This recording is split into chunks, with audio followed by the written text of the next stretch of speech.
A deadly danger loomed over one of the worlds because a ferocious dragon had descended. In the entire underworld, only one person could stand up to the ancient creature. He was one of the 12 princes of the underground world named Bei Qi. To save the underground world, he cultivated for over 1,000,000 years and eventually subdued the great disaster. However, shortly after becoming the supreme ruler of the underground world and creating a military artifact, Prince Bei Qi passed away. His former subordinates rebelled, and countless treasures and territories were divided. An unfamiliar girl struck up a conversation with the protagonist during his walk in the park and told him this story. She claimed that Prince Bei Qi was the young man's ancestor, and now he had to accept the legacy. The protagonist's name was Lu Wu. He was in his early 20s, and he was a tall, handsome brunette. The stranger took offense when he called her a simple girl who had appeared out of nowhere. She claimed that she was almost as old as his ancestor. The girl's name was Bei Li, and her mission was to help Lu Wu inherit the prince's will, unite the underworld, become its supreme ruler, and take revenge on the traitors. She would be able to help fulfill this mission and become a loyal assistant to the future ruler. The young man, of course, did not believe a word she said and continued to tease her, saying that she was now only a few dozen people and would order horses to carry out the mission. A powerful blow to the gut followed these jokes, and the young man doubled over in pain. Bei Li announced that she would allow the young man to go with her to the underworld and then return him home, while Lu Wu vomited his lunch on the ground. Out of nowhere, right in the middle of the park, a portal appeared. Following the girl who calmly entered the portal, Lu Wu, sitting on a bench, began to be sucked into the unknown underground world. Soon, the young man came to his senses, sitting on the ground and rubbing his head in an unfamiliar place. It turned out that all this was his domain, named after his ancestor Bei Qi, and was the largest underground world. The new owner had to figure out a way to regain the lost territories. Lu Wu decided that he would take care of this matter and take revenge on the traitors. But first, he wanted to get acquainted with the mighty army that his ancestor had left him, and after the young man leveled up, he would take over the entire underground world. But everything turned out to be sadder. The guy was a general without an army, and he would have to start from scratch. Lu Wu immediately lost heart and said he would not do it, but Bei Li said that the young man had a military artifact and that she would be happy to help him. The presence of a military artifact sounded very promising because the girl did not look like a reliable and strong ally. The most powerful artifact in the underworld was created by Prince Bei Qi to unite the entire underworld. The prince died just as he was finishing the artifact, but Bei Li had also been involved in its creation, so she completed it. And this artifact turned out to be very powerful. It was a ring. The power of the artifact lay in the use of Qi to strengthen the body. As long as the soul exists, the body can be replaced at any moment. As long as the souls are under control, there will be an immortal army of spirits. The girl put the ring on Lu Wu's finger, and it immediately activated because it identified the wearer's identity. When the blood analysis was complete and the ring confirmed that the wearer was a descendant of the prince, the artifact was bound, and the basic functions of Yin-Yang's body and soul were activated. Lu Wu felt an incredible power filling him from within and without, but immediately the question arose about the souls, which he simply did not have, and it was unknown where to get them. Bei Li was very upset because she hadn't thought about finding other souls. She had somehow overlooked this, and now felt that she had let her master down. The guy tried to calm her down, saying that in the end, everything could be solved, because she remembered what he did in reality. In his normal life, Lu Wu had unsuccessfully run his business, created a gaming website, and now decided to expand the artifact's functions and combine it with the game he had developed. While players were playing the game, they would be able to summon their souls, and as long as the game was popular, they would have a countless army of undead. Ideas immediately popped into Bei Li's head that if a player died, they would be reborn thanks to the mechanics of the game. Lu Wu couldn't help but admit that the little girl understood everything so well. However, creating a game based on the underworld is quite a large project, and it would be impossible to complete it in a short period of time. Bei Li claimed that using the artifact, it was possible to create various things from energy, including building locations. Spiritual power is the main indicator of strength in the underground world. The more power, the more powerful the creature. Spiritual power can be extracted to increase power and restore the palace. In addition, a monetary commission can be charged for completing the mission. The heroes entered a huge hall that was completely empty except for 2 columns. Bei Li said that this place was built by her ancestor, and she helped him so she could make some changes. Although everything had fallen into disrepair over the years, the grandeur of the past could still be felt, and at the very least, everything could be put in order. 2 hours later, it was done, and Bei Li announced that all that remained was to connect the artifact to the game. so they could return to real life. Returning to Lu Wu's apartment, they quickly accomplished what they had planned. Using the soul extraction formation, the girl connected to the game server. While the player was downloading and launching the game, his soul was sent to the underground world through a VR helmet. Everything was cool and extremely simple. All that remained was to come up with a name for the project. Bailey suggested naming the game War in the Network as a tribute to the artifact. The name was approved, and from then on, the game War in the Net was ready to be released. The description said that it had been in development for many years, that it was perfect, and that entry was free. In addition, there was no balance replenishment. After a few hours, the number of downloads, comments, and likes was 0, which was bad because there was really no time. Bailey said that to the east of the palace was the Luli district, and in the main palace was the ghost general Sha Na, who commanded about 500,000 soldiers, and his army was still growing. No one knew when he planned to attack, but if the main city disappeared, Lu Wu's soul would never be able to be reborn. This was terrible news because it was simply unrealistic to find a huge number of players in such a short time. At that moment, the first player logged onto the server because he wanted to check how accurate the description of the game War in the Network was. After all, they claimed to offer 100% immersion. The player's name was Wang Damian, and he was a professional Atlantis player with vast gaming experience and was ready to spot a fake right away. Van de Man materialized in the underground world and started the game. Soon he felt bloody rain dripping on his body, and it was a truly impressive effect that he had never encountered before. The guy even thought he had died from an electric shock when he touched his helmet. But then came the story of the great misfortune of Prince Bei Qi, who died saving many lives. And now the player had to go on a journey to regain the lost territories. Next, he was asked to choose his class. It could be a warrior, an assassin, or a mage. The young man calmed down, realizing that it was just a game that had started, but it was really very realistic. Lu Wu immediately understood that the game would be popular, but he was surprised because he couldn't find the healer class. This was the idea of the developers, who did not want to make a healer right away, as they were going to make money on it. Wang Damian chose the class of a stealthy assassin who lived in darkness and walked on the edge of a knife. The player immediately felt a surge of strength and improved agility. It was very cool, and the guy couldn't wait for the beginner mission to start. The mission for newcomers was to kill 10 wandering souls.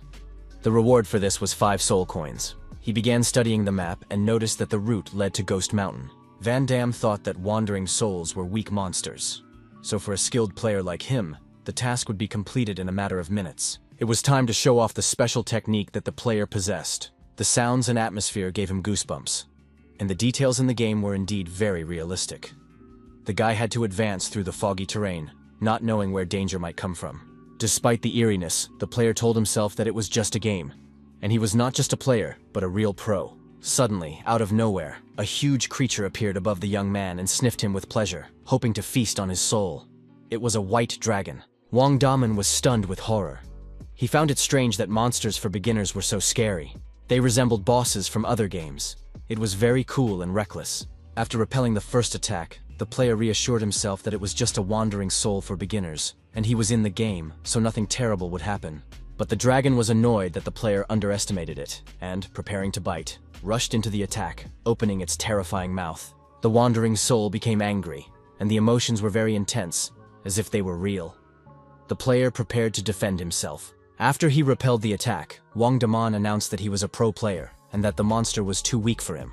The monster ignored the guy, but sensed that humans had become powerful and decided to use a deadly blow. The monster's ghostly blow was very powerful because it was 2-stage. For beginners, this was serious, and the player didn't even have any skills. In the next moment, the equipment couldn't withstand the blow, and the player was knocked onto his back, left in his underwear. The equipment not only had durability settings, but also damage ratings. The Wandering Soul had only a 2% difficulty rating, so Wang Damian saw no reason to be afraid, and hoped to land one precise blow to end the battle. The player, encouraging himself, rushed into the attack, intending to deliver a worthy final blow, a knife in his hands. But at the last moment, the young man tripped over a stone and fell flat on his face, left without any life energy. The player died, and there were 3 hours left before his resurrection. Lu Wu and his assistant analyzed what had happened, deciding that they needed to adjust the strength of the equipment and reduce damage from the environment. The 3-hour respawn was long, but the assistant claimed that after dissipating, the soul returns to the body very quickly and can be severely damaged. Wang Daman couldn't believe he died on the first level. It was real and outrageous. Fortunately, no one saw it, otherwise he would have lost face as a pro player. What annoyed him most was the long pause before respawn. It was unclear why the game was free, because it was simply a treasure. He couldn't let anyone else succeed in the game before him. But the young man immediately announced a new, very real, cool game in the gaming community, and enthusiasts immediately rushed to try it, amazed by its realism, quality, and the fact that it was free. Everyone found the monster truly terrifying, and the game very realistic. The white dragon rejoiced at the fresh, delicious souls he wanted to devour immediately. The players immediately chose their classes and prepared to fight the monster for beginners. Amazed at the realism of the game and getting ready to deal with the first monster, Lu Wu analyzed what was happening, realizing that the players had adapted very quickly. The teamwork had reached a silent understanding, and the players themselves were satisfied, so it was safe to say that the game would be a success. It was very hot on the battlefield, and the players were so actively involved in everything that it was simply impossible to see anything. One of the players used a huge sword to damage the monster, and it was clear that he was really enjoying what was happening. The player destroyed the last wandering souls, and wanted to receive a reward for the mission to increase the power of the squad. The feeling of leveling up was completely different from other games. The level of the game allowed you to feel the strengthening of your body's characteristics, and it was just incredible. All the players agreed that the game was really cool, and that they could feel superhuman strength. And if their level continued to grow, that feeling would become even stronger. It was unreal. You could buy items with the coins you earned. At the first level, the items were pretty simple: a club, a healing potion, and a magic wand. The player bought an ogre club for 8 coins and was happy with his purchase. Having received a new weapon, he immediately felt stronger and announced that he would help other players clean up the souls in the village of newbies. The game developers continued to analyze the situation, estimating how many coins they would earn from the slain souls. In addition, a percentage would be charged for each purchase a player made in the store. The more they buy, the more the manufacturer gets. Players enjoy the game, and he enjoys the money. Everyone is happy. After that, Lu Wu admitted that Little Bei Li was indeed a genius. The Ghost Mountain was a tall cliff surrounded by fog and smoke.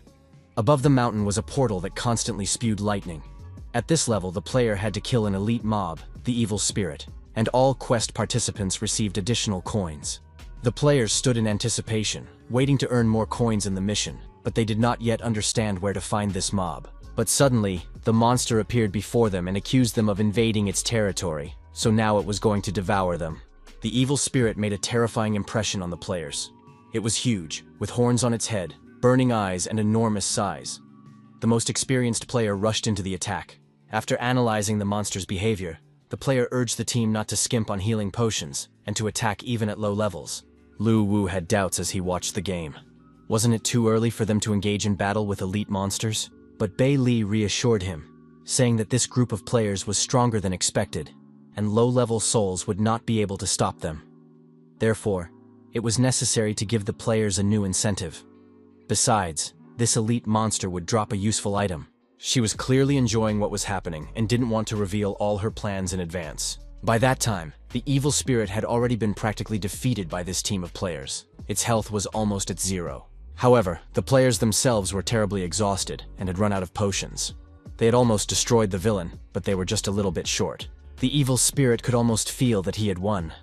Even though he had only one horn left, strength was gradually returning to his mighty body. Suddenly, Wang Damian, who had been sitting out the game for 3 hours, burst onto the scene, accusing his friends of trying to farm monsters without him. The player announced that he had arrived at the most critical moment to save his friends and delivered a hidden blow to the Evil Spirit's back. The blow proved fatal, and the villain was defeated. The players leveled up and felt a surge of strength and increased abilities. After defeating the monster, the game offered an elite item. This item turned out to be a small bead called the Ghostly Sphere, which could be sold in the store for 28 coins. The players did so immediately, and then set off on a new mission. Lu Wu himself ate the bead, although he did not understand why it was necessary. The taste was rather strange, and then his body seemed to light up, and the guy felt warm and comfortable. With the help of the bead, he strengthened and improved his body. Bai Li claimed that even though he was a direct descendant of Prince Bai Qi, his physique was ordinary, and such artifacts needed to be used to improve the heir's body. The young man was beginning to believe in what was happening. He liked the feeling of power and decided to try to attract more players so that he could avenge his ancestor and unite the underground world as soon as possible. After 12 hours of play, the players received a notification that they had to log out.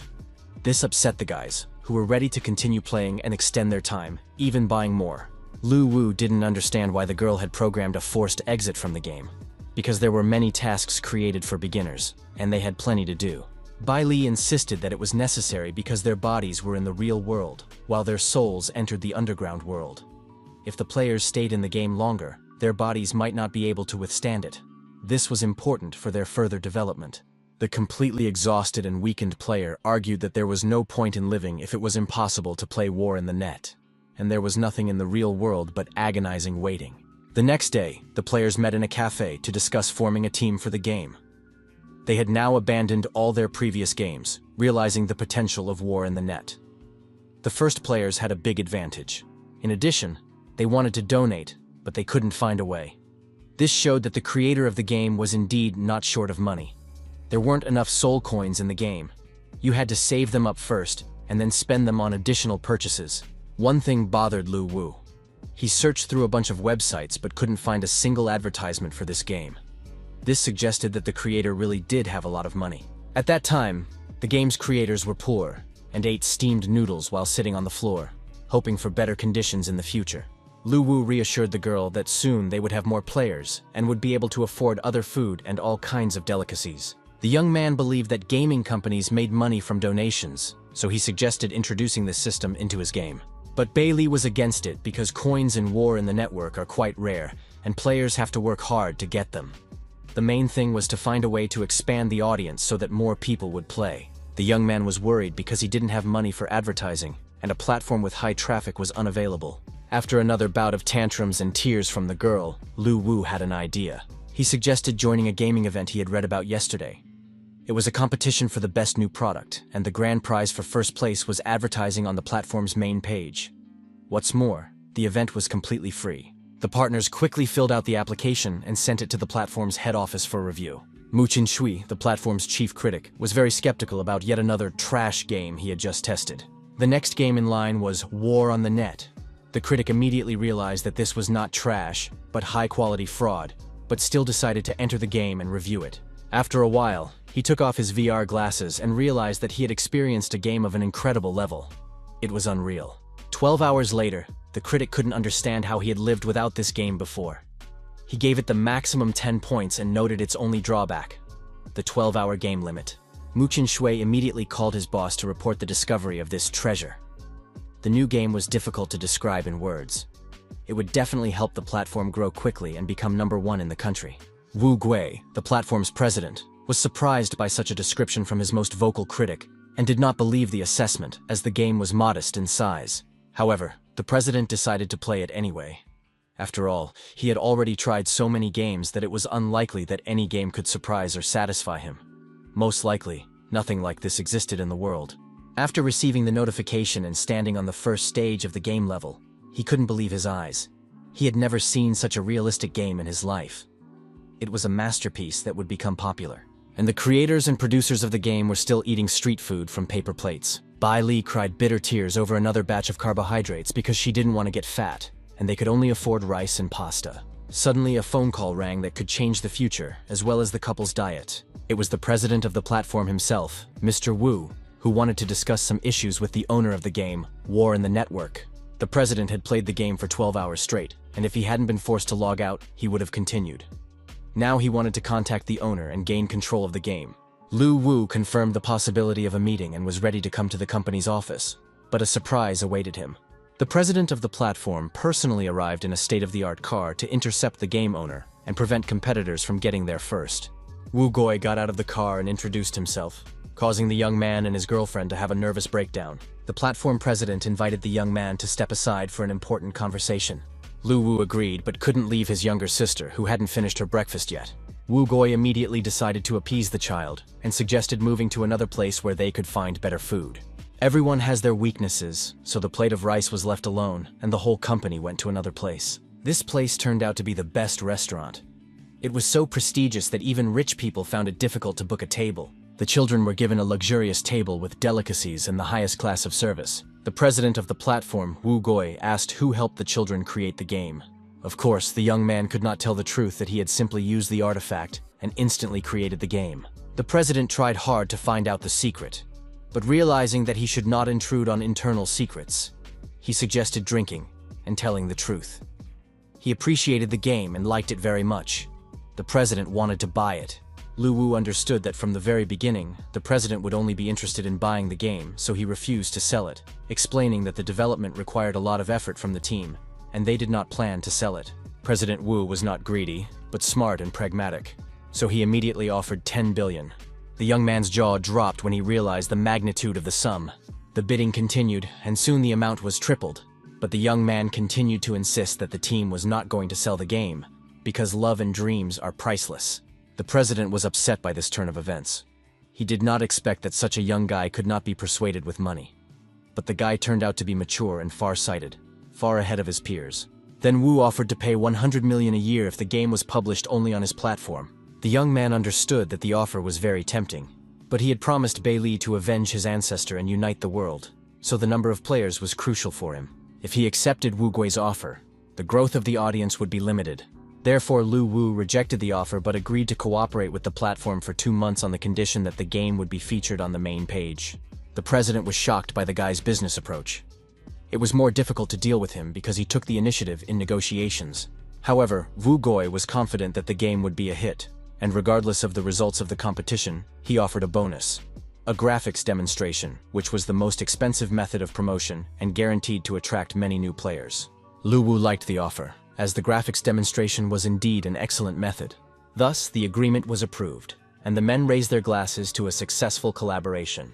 After Bei Li had eaten her fill, it was decided to return to Lu Wu's apartment and continue working on the game. Previously, the prince had commanded 3 ghost kings and 10 ghost generals. After his death, the world was divided into 13 regions. Their territory was in the east, and the nearest one belonged to the ghostly general Sha Na. This general was a terrifying monster, capable of invading at any moment once the main city fell. The young man suggested striking first, and making the return of the territory from Sha Na's hands the primary mission. The young man also suggested that the minimum level for starting the main mission should be 15. Otherwise, the players would not be able to cope even with the ghost soldiers, let alone form a large-scale fighting force. Of course, NPCs can significantly improve the quality of the game. They are easy to create with an artifact, but how can NPCs be given intelligence so that they can act autonomously? Bei Li took on this task.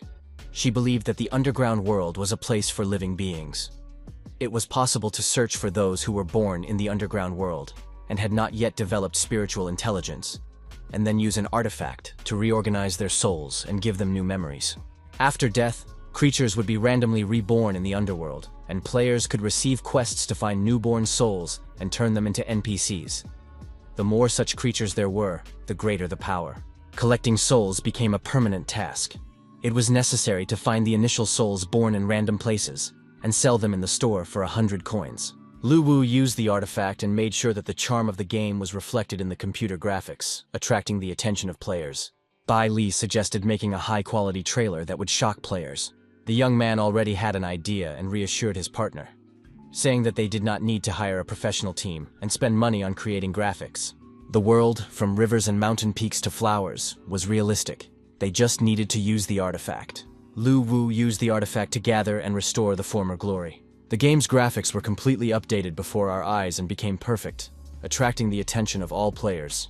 After creating the real world of the game, it was time to focus on the main character. Soon, Lu Wu presented Prince Bei Qi in all his glory, a huge, muscular, handsome man with skulls, horns, and weapons. In short, with all the usual triggers. Bei Li was delighted with how quickly her partner had learned to control the artifact, and was amazed at the coincidence of the prince's appearance. However, the form could not last long, and it was time to take action. The army and a huge number of monsters were already approaching. The huge black dragon addressed Prince Bei Qi, believing that he was incapable of protecting the people and was going to destroy all the inhabitants. The prince replied that he was not afraid of empty words, and if the dragon wanted to fight, let him come against him. The warriors and soldiers were ready to follow their leader and win the battle. After the battle, the entire underground world was littered with mountains of corpses, over which ghostly soldiers rejoiced. Their leader, the ghost prince Bei Qi, declared that he was bored as he was dealing with trifles. The black dragon admitted that he had underestimated his opponent, and that Bei Qi deserved the title of prince. However, the dragon had already exhausted his strength, and the battle was not yet over. He decided to destroy Beiqi. The dragon opened its mouth, and a powerful stream of fire rained down on the prince, who ignored the flames and remained standing. The prince was ready to sacrifice himself, knowing that he could not defeat the dragon. He wanted the underground world to belong to its inhabitants. A huge explosion took both opponents away. The ghostly souls realized they had won, but the prince was no longer with them, and they did not know whom to serve now. Soon their attention was drawn to the sounds of a baby crying, echoing throughout the underground world. They found a small newborn with a soul that had just come into being. The prince was dead. "Long live the new prince," announced one of the ghosts, and lifted the baby in his arms, showing him to the other warriors. An important meeting organized by President Wu Gui was taking place at the platform's headquarters. Suddenly the meeting was interrupted. Critic Mu Qinshui was a little late. He had been invited to the meeting by the president himself, even though he was a low-level manager and did not usually participate in such meetings. After all, it was Critic Mu who discovered the game War in the Network. Everyone present was told about the new game and given VR headsets. The president asked the critic to show the game trailer. Mu Qinshui had already downloaded the video, and the platform managers were able to evaluate the game. The reaction was simply incredible, from tears of happiness, joy, and emotion to cries of delight. The only desire that arose after viewing was to play the full version as soon as possible. Lu Wu received a phone call from manager Wu Gui, who did not expect the trailer to be ready so quickly. He said that the game had shocked everyone at the company. The graphics and sound effects were top-notch, but one thing was missing to make it perfect. He was referring to the atmospheric music that could be created by adding a high-quality soundtrack. Bailey agreed that they had indeed missed this point, and now needed to add some good music. But how could they do that if they weren't musicians? After all, creating thematic music would require hiring composers and paying a lot of money. Wu Gui didn't see a problem with this. The developers just needed to find a lyricist and a performer who could compose a beautiful soundtrack. Lu Wu decided it would be better to let players evaluate the game without music. That way they could play impartially and give an objective assessment. The platform president really liked this point of view because, from a realism standpoint, there really shouldn't be any music in the game, to make it feel like you're in an underground world. Wu Gui remembered that he wanted to show the guy the results of the game ratings. As a result, the game War in the Net received the maximum number of points and now occupied first place. Starting the next day, the rating was to be determined by the players, and War in the Net was officially launched on the platform. Lu Wu realized that it was time to create the first NPC, since the game would be officially presented and players would start rating it. Bailey recommended creating an NPC guide for beginners. Players could add their own thoughts and habits to it to enrich the game. The initial souls that players sold in the store could be used to create NPCs with souls and consciousness. This guide would not only guide players, but could even win fans among them. Lu Wu created a real heartthrob that absolutely all players will like.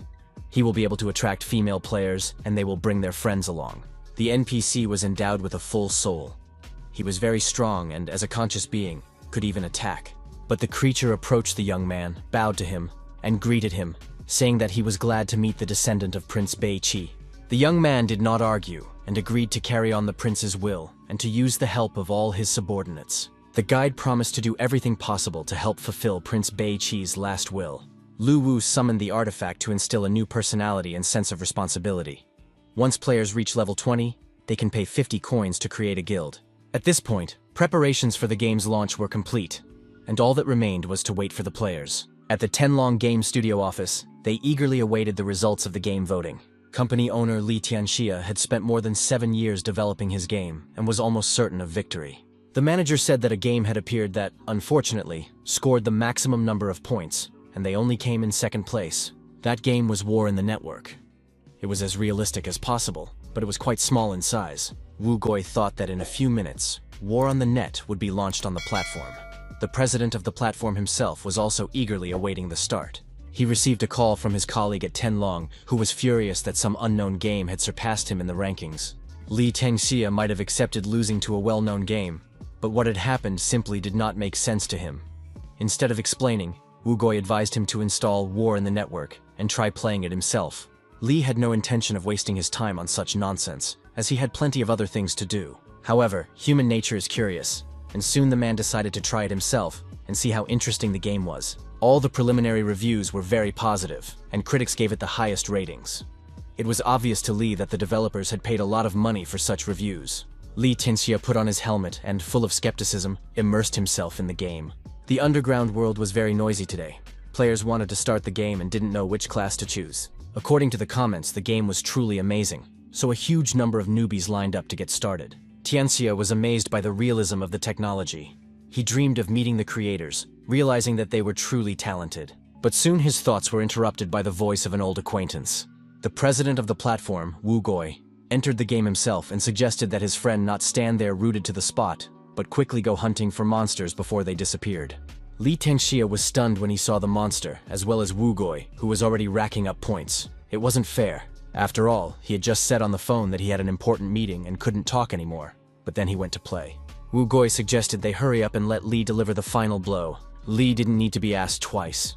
He drew his sword and rushed towards the monstrous creature, intending to destroy it and earn points. But at the last moment, the player was knocked back by a shield before he could deliver the final blow. A complete stranger with an axe in his hand smashed the monster's head, delivering the final blow. It was just a nightmare. No one had ever treated a player so despicably before. He realized that in this game, you had to act quickly and decisively. But before he could do anything, another player's sharp knife slit his throat. The game announced that he had been killed in the process, and now the resurrection and cooldown had begun. Li Tianxia was amazed by the game, even though he was an experienced developer himself. He also realized that not only he, but also Wu had been kicked out of the game in the same way. The number of players was growing rapidly and breaking all records. Moreover, even after dying in the game, some people still waited for resurrection and did not leave completely. It turned out that the game was really gaining momentum. Although it was still far from perfect, it was necessary to figure out how to attract even more players. It was known that General Shah had a huge army of soldiers and could soon invade the underground ghost world. Until then, it was necessary to attract as many new users as possible and form our own army. Once again, the president of the platform called the young man, complaining that he had been killed by some insignificant player during the game.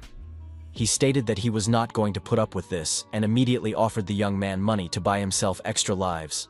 Lu Wu replied that this was not possible at this stage, but in the future, players would be able to earn coins for killing monsters. The young man currently only had 100 coins for personal use, and he offered to give them to the president as a gesture of friendship. Wu Goi was amazed that the developer did not control everything that happened in his own game. Wu Goi asked the young man to introduce him to the team that created such an amazing game as soon as possible. A few hours later, the weather in the Ghost Mountains was foggy and cool. Players Wu and Li lay in wait, waiting for the right moment. There were noticeably fewer players in this part of the world. Soon, they saw two players fighting a monster. One held a shield, while the other attacked the beast. The offenders watched this fight from the bushes, now waiting for the right moment. Finally, they decided that the time had come, and rushed into the attack to take their revenge. With swords in their hands, the players rushed at their opponents, intending to knock them out of the game. Wu Goi destroyed the guy with the shield with a sword strike. Li Tianxia, however, was not so accurate. The female player managed to avoid death. You'd be hard-pressed to find a more clumsy oaf. The girl indignantly declared that she didn't understand where these two jerks had come from, since she had been quietly playing the game with her partner. Li Tianxia said that they still had the advantage, and that the other players shouldn't worry. At that moment, the monster had already regained its strength, and was simply enjoying the speeches of these wonderful souls, who now belonged to it. Loud screams and curses rang out in the Ye family's house. Ye Shuer was furious. She needed to take revenge on some stupid players for kicking her out of the game. She called the butler and ordered him to invite her brother and his people. At the headquarters of the Wu Goi gaming platform, he decided to hold an emergency meeting and ordered all employees to gather in the conference room. The Tenlong Game Studio headquarters was also bustling with activity. No one left their posts. Ye Cheng and his people came to his sister at the first invitation, not understanding who dared to offend her. His sister said she would tell her brother everything, but first the butler had to bring the boxes. The girl explained that knives and guns were useless in this situation because she had been attacked in the game and then killed by a monster. To say that the guys were stunned would be an understatement. But Chung loved his sister very much, so he ordered his men to prepare, choose their specializations, and go after her. This is how the Guardian Angels Guild was created, headed by Zuer and Chung, whose surname was Ye. In the game, they crossed paths with the Avengers Guild, consisting of President Wu Gui, company owner Li Tianxia, and their subordinates. The developers watched the battle in the game with interest. Although the guilds were not yet officially registered, two factions had already emerged, and a conflict had broken out between them. Until they killed each other, there would be no peace. However, the price of soul coins rose sharply because they could be used to increase one's power, and the developers became millionaires overnight. But soul coins were also very important to the developers themselves. They were needed to create Prince Beiqi's army. Therefore, they could not sell them and were once again left without funds. A huge amount of soul coins was needed to restore Prince Beiqi's palace. Although there weren't enough yet, the young man thought it would be easy to deal with. The young man decided to sell 500 soul coins to start with. To this end, he intended to use a combat artifact to pass himself off as an ordinary player. The young man chose to specialize as a mage. Initially, the mage was not particularly strong and, apart from chi energy, had no special skills. But Lu Wu had no intention of fighting. He just wanted to sell coins. The mage had enormous potential. As soon as the palace was restored, he would have access to a multitude of techniques and tricks. If a section for acquiring skills was added to the shop, the player's strength would grow not by the day, but by the hour. Then the current mage would surely reveal his potential. The young man took the form of a huge flying magical kite, received the player's coordinates, and set off for the meeting. Bailey noted with satisfaction that the young man was already confidently using the combat artifact. A few minutes later, somewhere far away in the mountains, in a gorge, there were shouts and arguments between the players. Suddenly, a stranger appeared among them and said that he was looking for Zur and wanted to exchange coins with her. The girl came out to meet him. She wanted to know who he was and why he was looking for her. He explained that he had soul coins that he was willing to sell to her. Zur was very skeptical of the young man's words, because he belonged to the class of mages, the weakest type of players. The girl couldn't believe that this stranger had as many as 500 coins, but she was extremely pleased to hear the news. She immediately figured out where he could have gotten them. It all seemed extremely suspicious. The mage decided to place the coins in the transaction column and offered her to see for herself. Seeing the number of soul coins with her own eyes, Zur felt truly happy and confirmed the purchase. She instructed her accountant to transfer the required amount, already thinking about what she would spend the coins on. Lu Wu was amazed at how little money meant to these people and how easily they could trust strangers. When asked where he got so many coins, the young man said that he had been very lucky in his soul collection task and had been able to get all the souls and exchange them quickly. The accountant announced that the money transfer was complete, and the young man could check his account balance. Bailey whispered to him that the money had arrived and he had not been deceived. The magician announced that he would not check because they had trusted him, and he, in turn, had also trusted them and transferred all the coins to Zur. After that, he thanked them for their cooperation and said that he would contact them again next time if new coins appeared. The girls were very impressed by this behavior because the magician received a huge sum and did not even bother to double-check. Maybe he was too rich? But their thoughts and dreams about a rich and charismatic guy were interrupted by the news that players from another team were lying in wait. These were not representatives of the Avengers Guild, but elite mobs. The elite mobs were demons on wolves. They were a truly terrifying bunch and had come to find out who dared to invade their territory. Lu Wu finally treated his girlfriend to a feast, buying all her favorite delicacies, because now they had a lot of money and could afford it. The young man said that when he left the ghost world, Zur's team was attacked by ghost soldiers. These horsemen were led by Shana. The young man was struck by the size of his army, but it turned out that as the number of players increased, so did the number of enemies. This was very good, and players needed to be given the task of exploring General Shana's territory. This would make players understand how things really stood, and encourage them to spend soul coins on their upgrades. Lu Wu immediately activated the combat artifact and set the access level for the task to no lower than rank 15. If weaker players went there, they would die immediately. High-rank players had no choice but to accept this quest, and there they would be able to fight the ghosts. Since players constantly respawn, they are ideal for exploring the lands. Once enough information was obtained from them, a further strategy could be developed. There were many players in the ghost world who tried to divide themselves among the guilds. They begged for their applications to be accepted and guaranteed to earn a lot of money. The Great Dragons Guild, led by Wang Damana, accepted all willing players, but preferably those with high levels. A player with the nickname Blade in the Soul approached the guide to get information about General Shana. The guide said that the prince of these lands, Beiqi, had raised the general, but he had betrayed him. The general now had about 500 soldiers who had captured the Luli area. If you went there on a reconnaissance mission, it would be best to take care of your own safety.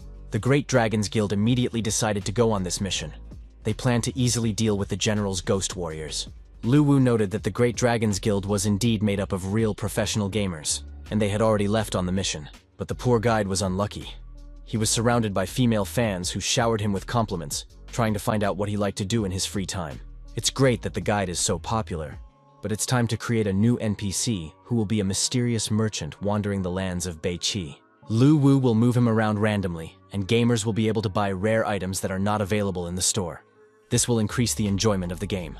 After that, the guy suggested going to see how the task of exploring General Sha Na's territory was progressing. Bai Li was a little worried about this, because the players were at odds with each other, and now they had to work together to fight a single villain.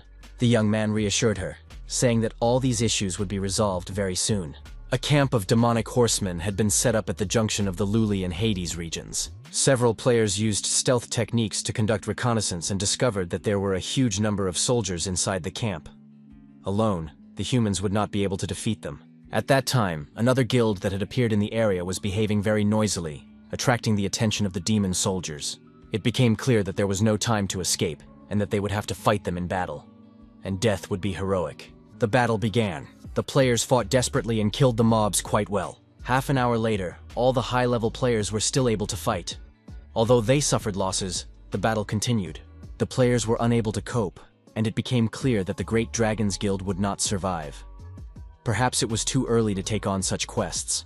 If they kept losing, all their enthusiasm would disappear. At that moment, the Guardian Angels Guild, which had bought new equipment, approached the battlefield.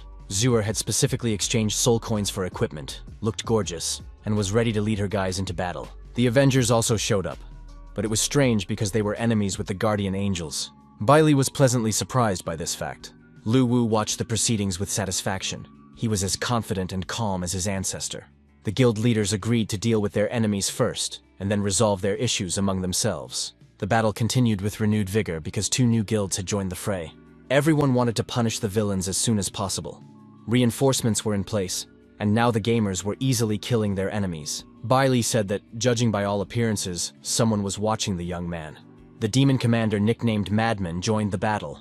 Once he was killed, the other warriors would automatically disappear. Zuer and her guild rushed into the attack without knowing who they were dealing with and paid for it with their lives, because the enemy was much stronger and beheaded the girl. Chung was furious when he saw what had happened to his sister. He called on all players to avenge her death. Players from all sides attacked the demon commander. They no longer cared who got the points or who delivered the final blow.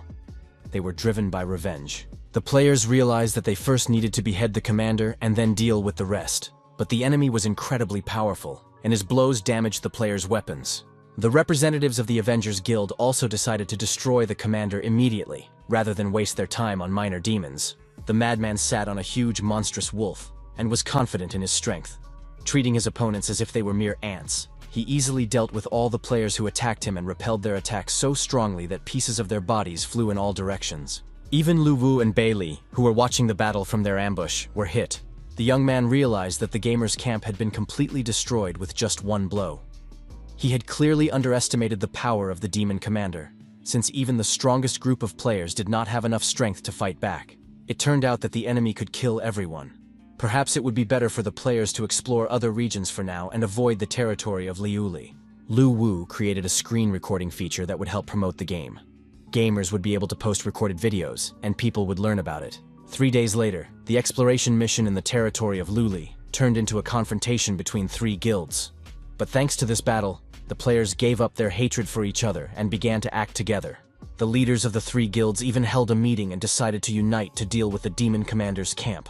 As a result, the price of soul coins rose again, and the screen recording feature increased the number of gamers. Due to the influx of new players, minor glitches were discovered. People tried to resort to hackers to quickly level up their characters. But they were disappointed. The game war in the net works from the human brain, and no hacks can help. The forum, where players shared their impressions, gave advice, and left useful information, was very helpful in the development of the game. Soon, a map was posted showing the distribution of monsters in different areas of the mountain range, drawn by hand. A gamer named Lo King used the screen recording function when developing the map. He hardly fought any monsters, but immediately started the game by exploring the world. Lo King's map featured areas that players were already familiar with. A player named One Hit One Kick had a very interesting fate. He used to work as a firefighter and lost his limbs while responding to a natural disaster, becoming disabled. He was very disappointed in life and in himself, and only after entering the game did he feel like a complete person again. When the man saw himself in reality and felt the presence of his limbs, these sensations were so real that he cried. It was wonderful. The game gave the man a zest for life and hope. Therefore, it was necessary to continue working on realism. Lu Wu decided that War in the Net did not necessarily have to be a game related only to wars. It could become quite thematic. For example, after completing the task of destroying General Sha Na, players could receive some additional options. For example, fishing enthusiasts could enjoy fishing in the Sea of the Underworld. And if gamers destroyed the King of the Rock Demons who lived on the Cliff of Despair, they could cultivate spirits in that location, because the environment allowed it. Players could have their own pets and teach them martial arts. Lu Wu was confident that his game world was full of possibilities, and that anything players could imagine could be brought into the game. As the map was gradually explored, more and more people entered the game, and the ghost world became accessible to everyone. The border between the regions of Liuli and Grados was packed with demon troops. Scouts reported to their commander that the gamers who had fought them a few days ago had been forming small groups and constantly looking for new ways to attack. The demons expected the gamers to be afraid of dying and to flee, but they kept pushing forward like parasites, and only a powerful blow from the demon commander, the madman, was able to stop them. The demons watched the part of the ghost world where the gamers lived and marveled at their powerful energy. They understood that this power resembled that of Prince Bei Qi in terms of its strength and quality. The gamers also watched the mobs and realized that their activity increased the demons' aggressiveness. But that was great, because they no longer had to run around looking for enemies. The enemies came to them. The gamers happily welcomed the demons who came to fight them. The players declared that they had come from Prince Bei Qi. The mobs understood that the gamers were provoking them, but were amazed by their courage and audacity. The mob commander had witnessed the rise and fall of Prince Bei Qi with his own eyes, so he ordered his servants to destroy the imposters. A battle began between the players and the demons. Bei Li was very worried. She watched the dynamics of the game and noticed that the commander of the ghost soldiers had gone on the offensive, and the players were constantly dying. Lu Wu said that everything was part of his plan, and there was no need to worry. The battle continued desperately, and even the mob commander Mad joined the attack. The demons reported to their commander that they had already gotten rid of all the gamers, who turned out to be ordinary weaklings, and now planned to go to the abandoned city of Hades.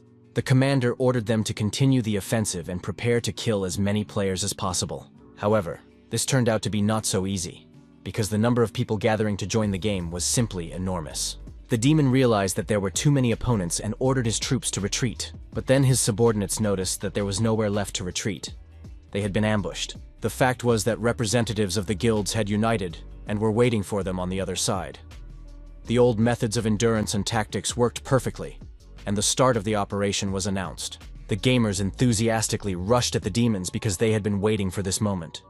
They understood that there were many enemies, but that did not stop them. This was Lu Wu's plan. After losing the previous battle, the guild leaders met and developed a joint plan to confront the demon commander. It's not scary to have one enemy out of 10 people, but it's scary when they all unite against you. And even though the army of players couldn't destroy the general, they were definitely strong enough to take on the commander.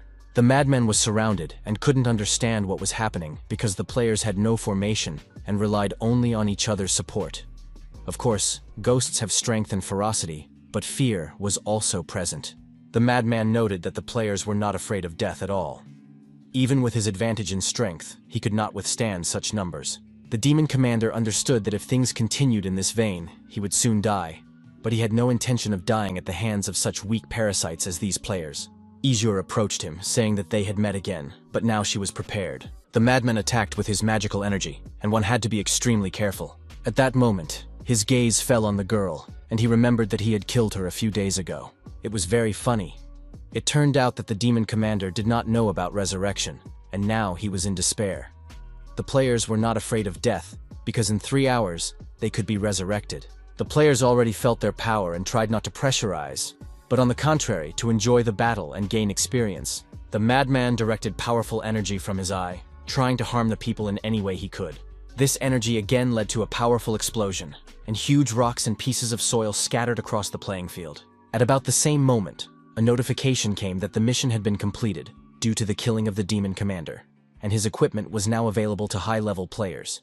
In addition, an accessory from the set of runic artifacts could be sold for 500 soul coins. The demon commander's equipment was immediately analyzed for value.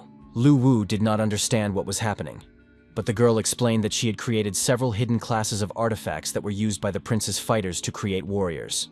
This artifact was called the Ninth Demon Energy, and with its help, it was possible to devise a plan for the runic warriors. Runic wars sounded very impressive, and the player's strength increased significantly after a fierce battle with the demon commander. Lu Wu hastened to learn about the talisman and the runic warrior, about which he had no information. A rune warrior is the system name for a special warrior created by Bei Qi's first spell. To make it, the blacksmith had to smelt many materials. Although the process was complicated, the result in the form of the warrior's strength was impressive, and with the help of the combat artifact, it was possible to save on many procedures.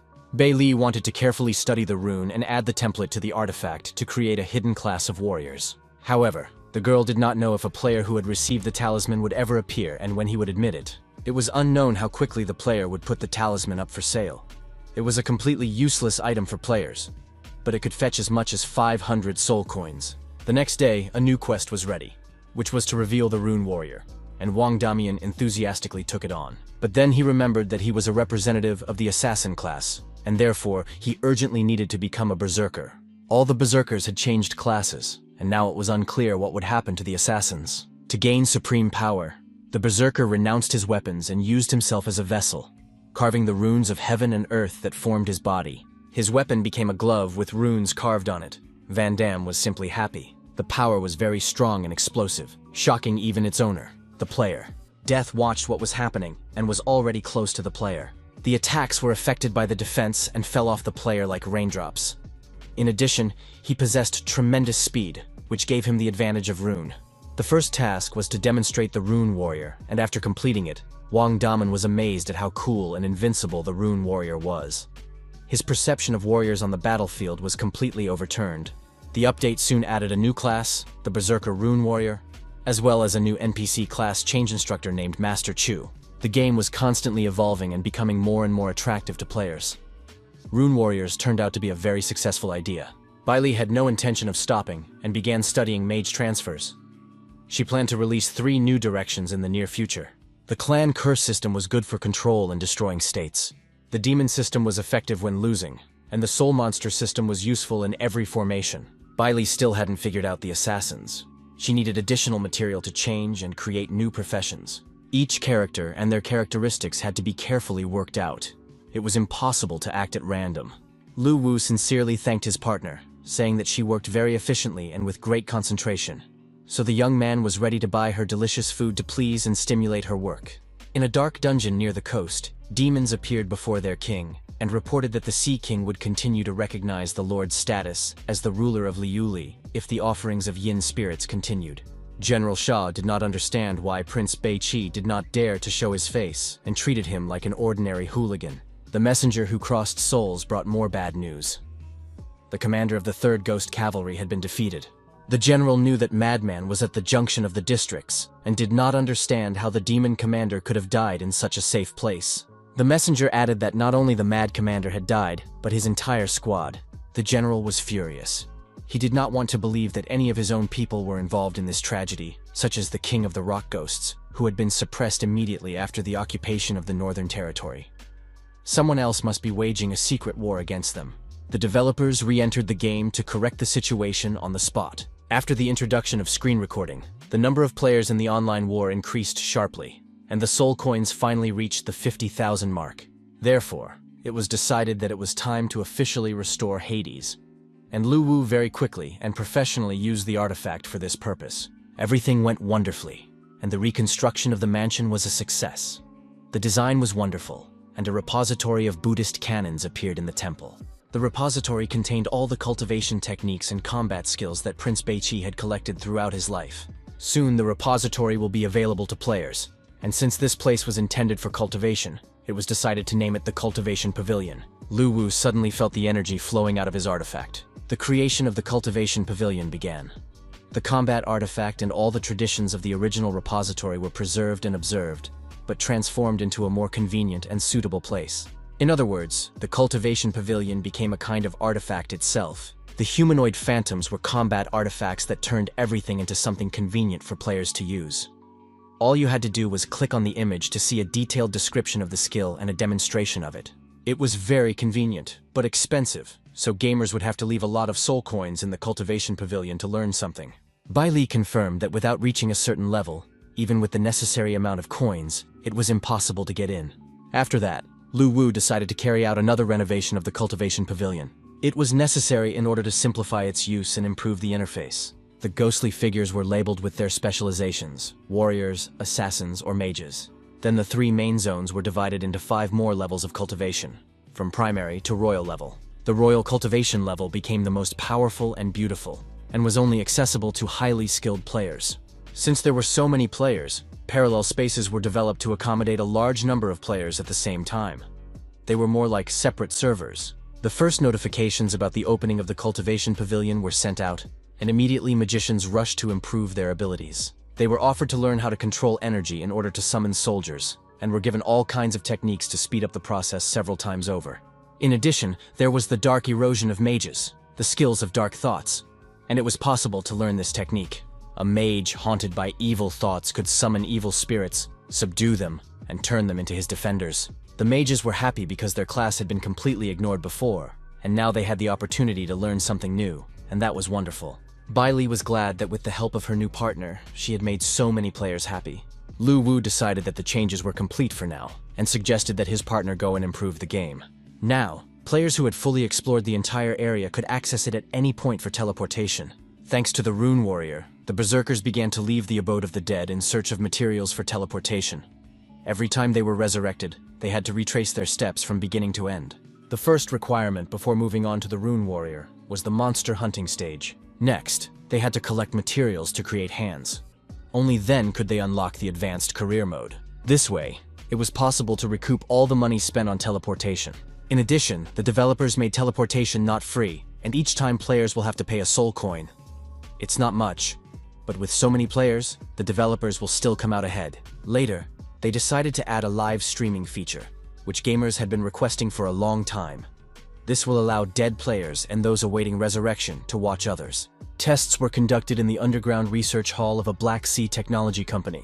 The manager happily noted that finally all the indicator lights were working perfectly, and it seemed that the development had been successfully completed. Virtual game warehouses combined with nutrient solutions successfully allowed players to remain unaffected for 24 hours.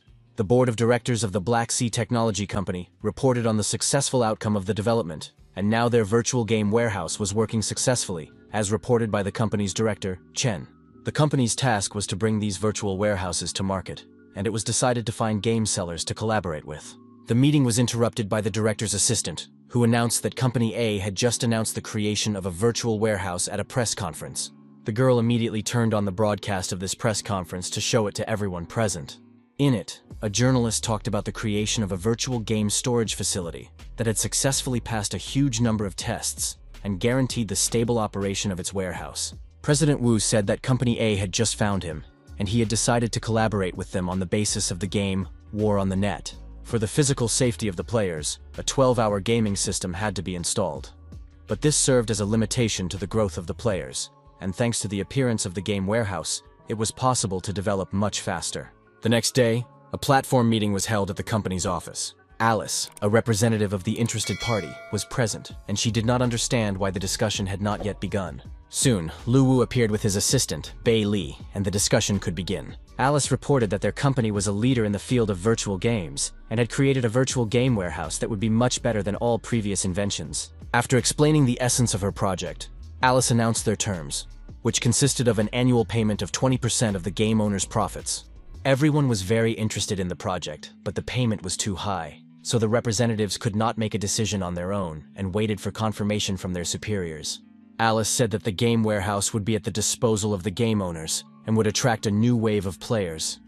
Developers would enjoy themselves and earn a lot of money. Lu Wu immediately stated that he was refusing this project, and now Alice wanted to know which company he was from, as he might simply not have understood what she was telling him. President Wu tried to slow down and explained to the young man that these were commercial negotiations, and if the terms of one side were not satisfactory, they could be discussed and possibly changed. Lu Wu stated that he would not change the specifics of the game, which he had developed so long and carefully, making it completely realistic. The presence of a warehouse was unfair to the game, and so he left the meeting. At this time, one of the players in the game decided to tame a corpse wolf, and the young man watched with interest.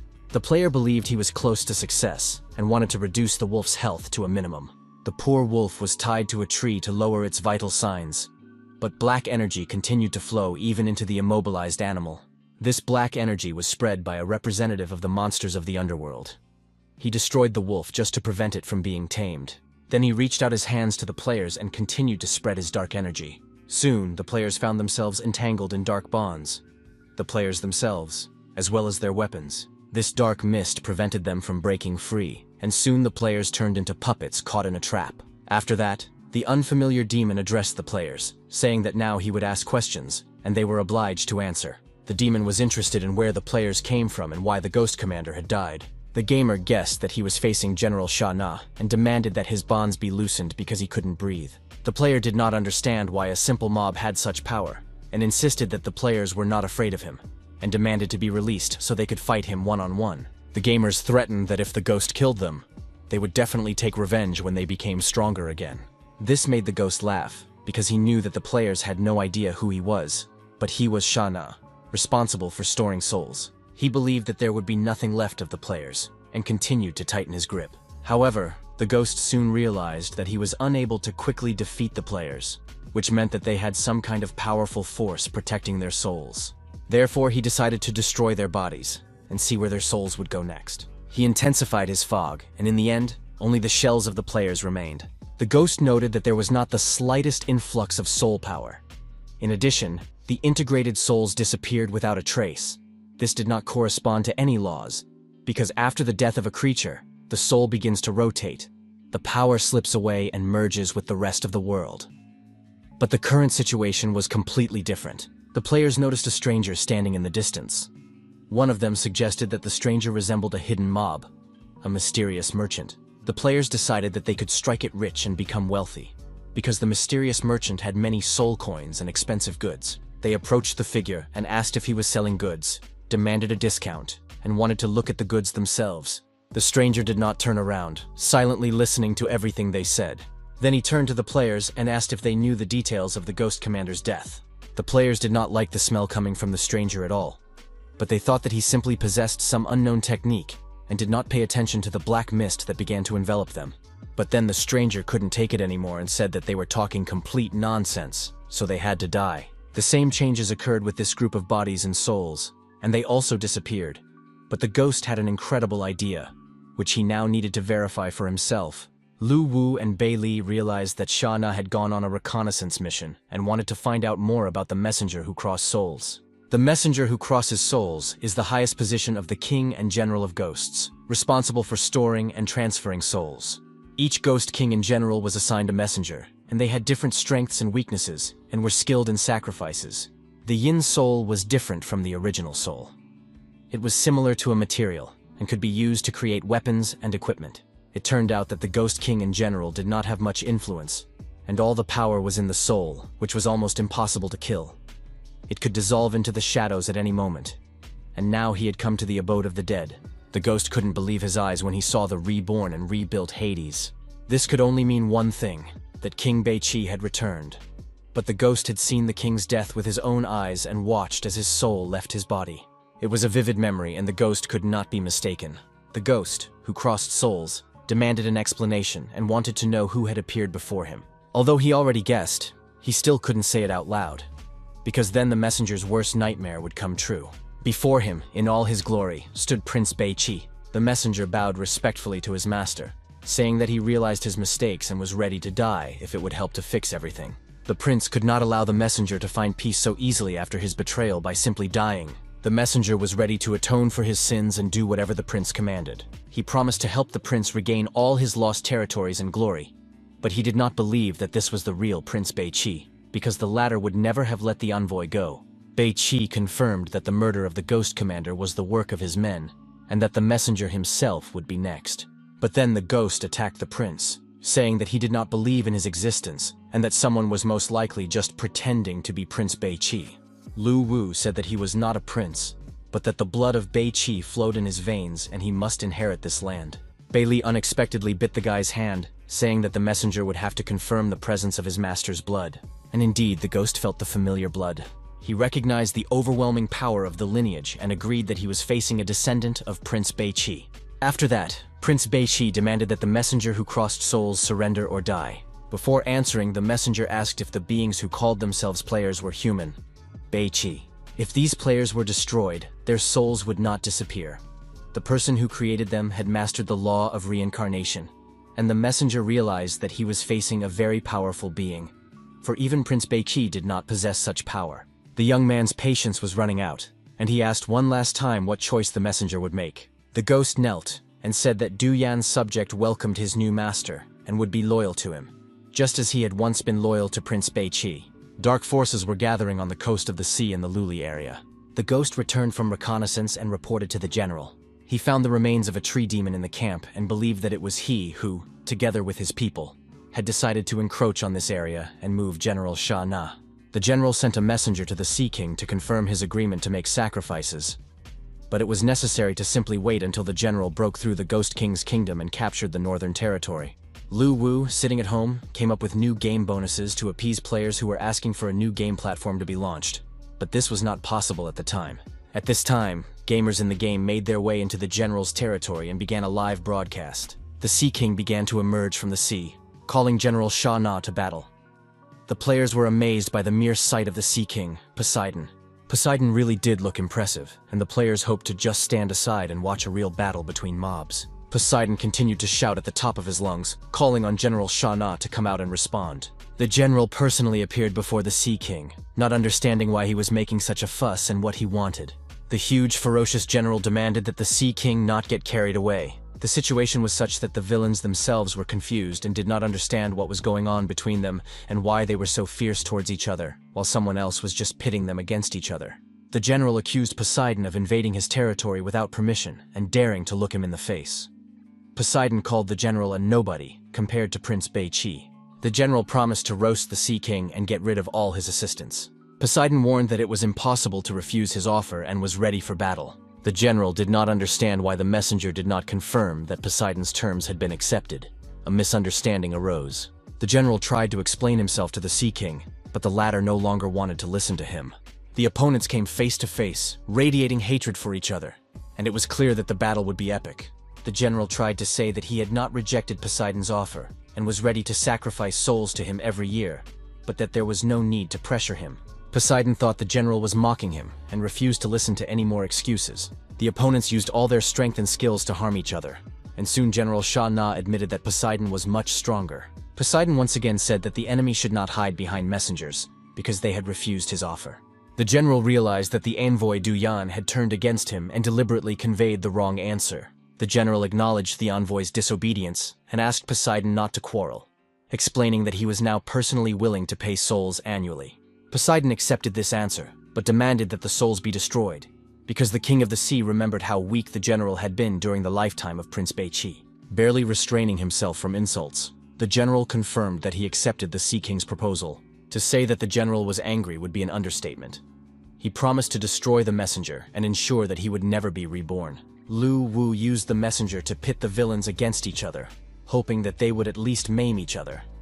But it turned out that the general was much weaker than the Sea King, and was even willing to humiliate himself in order to survive.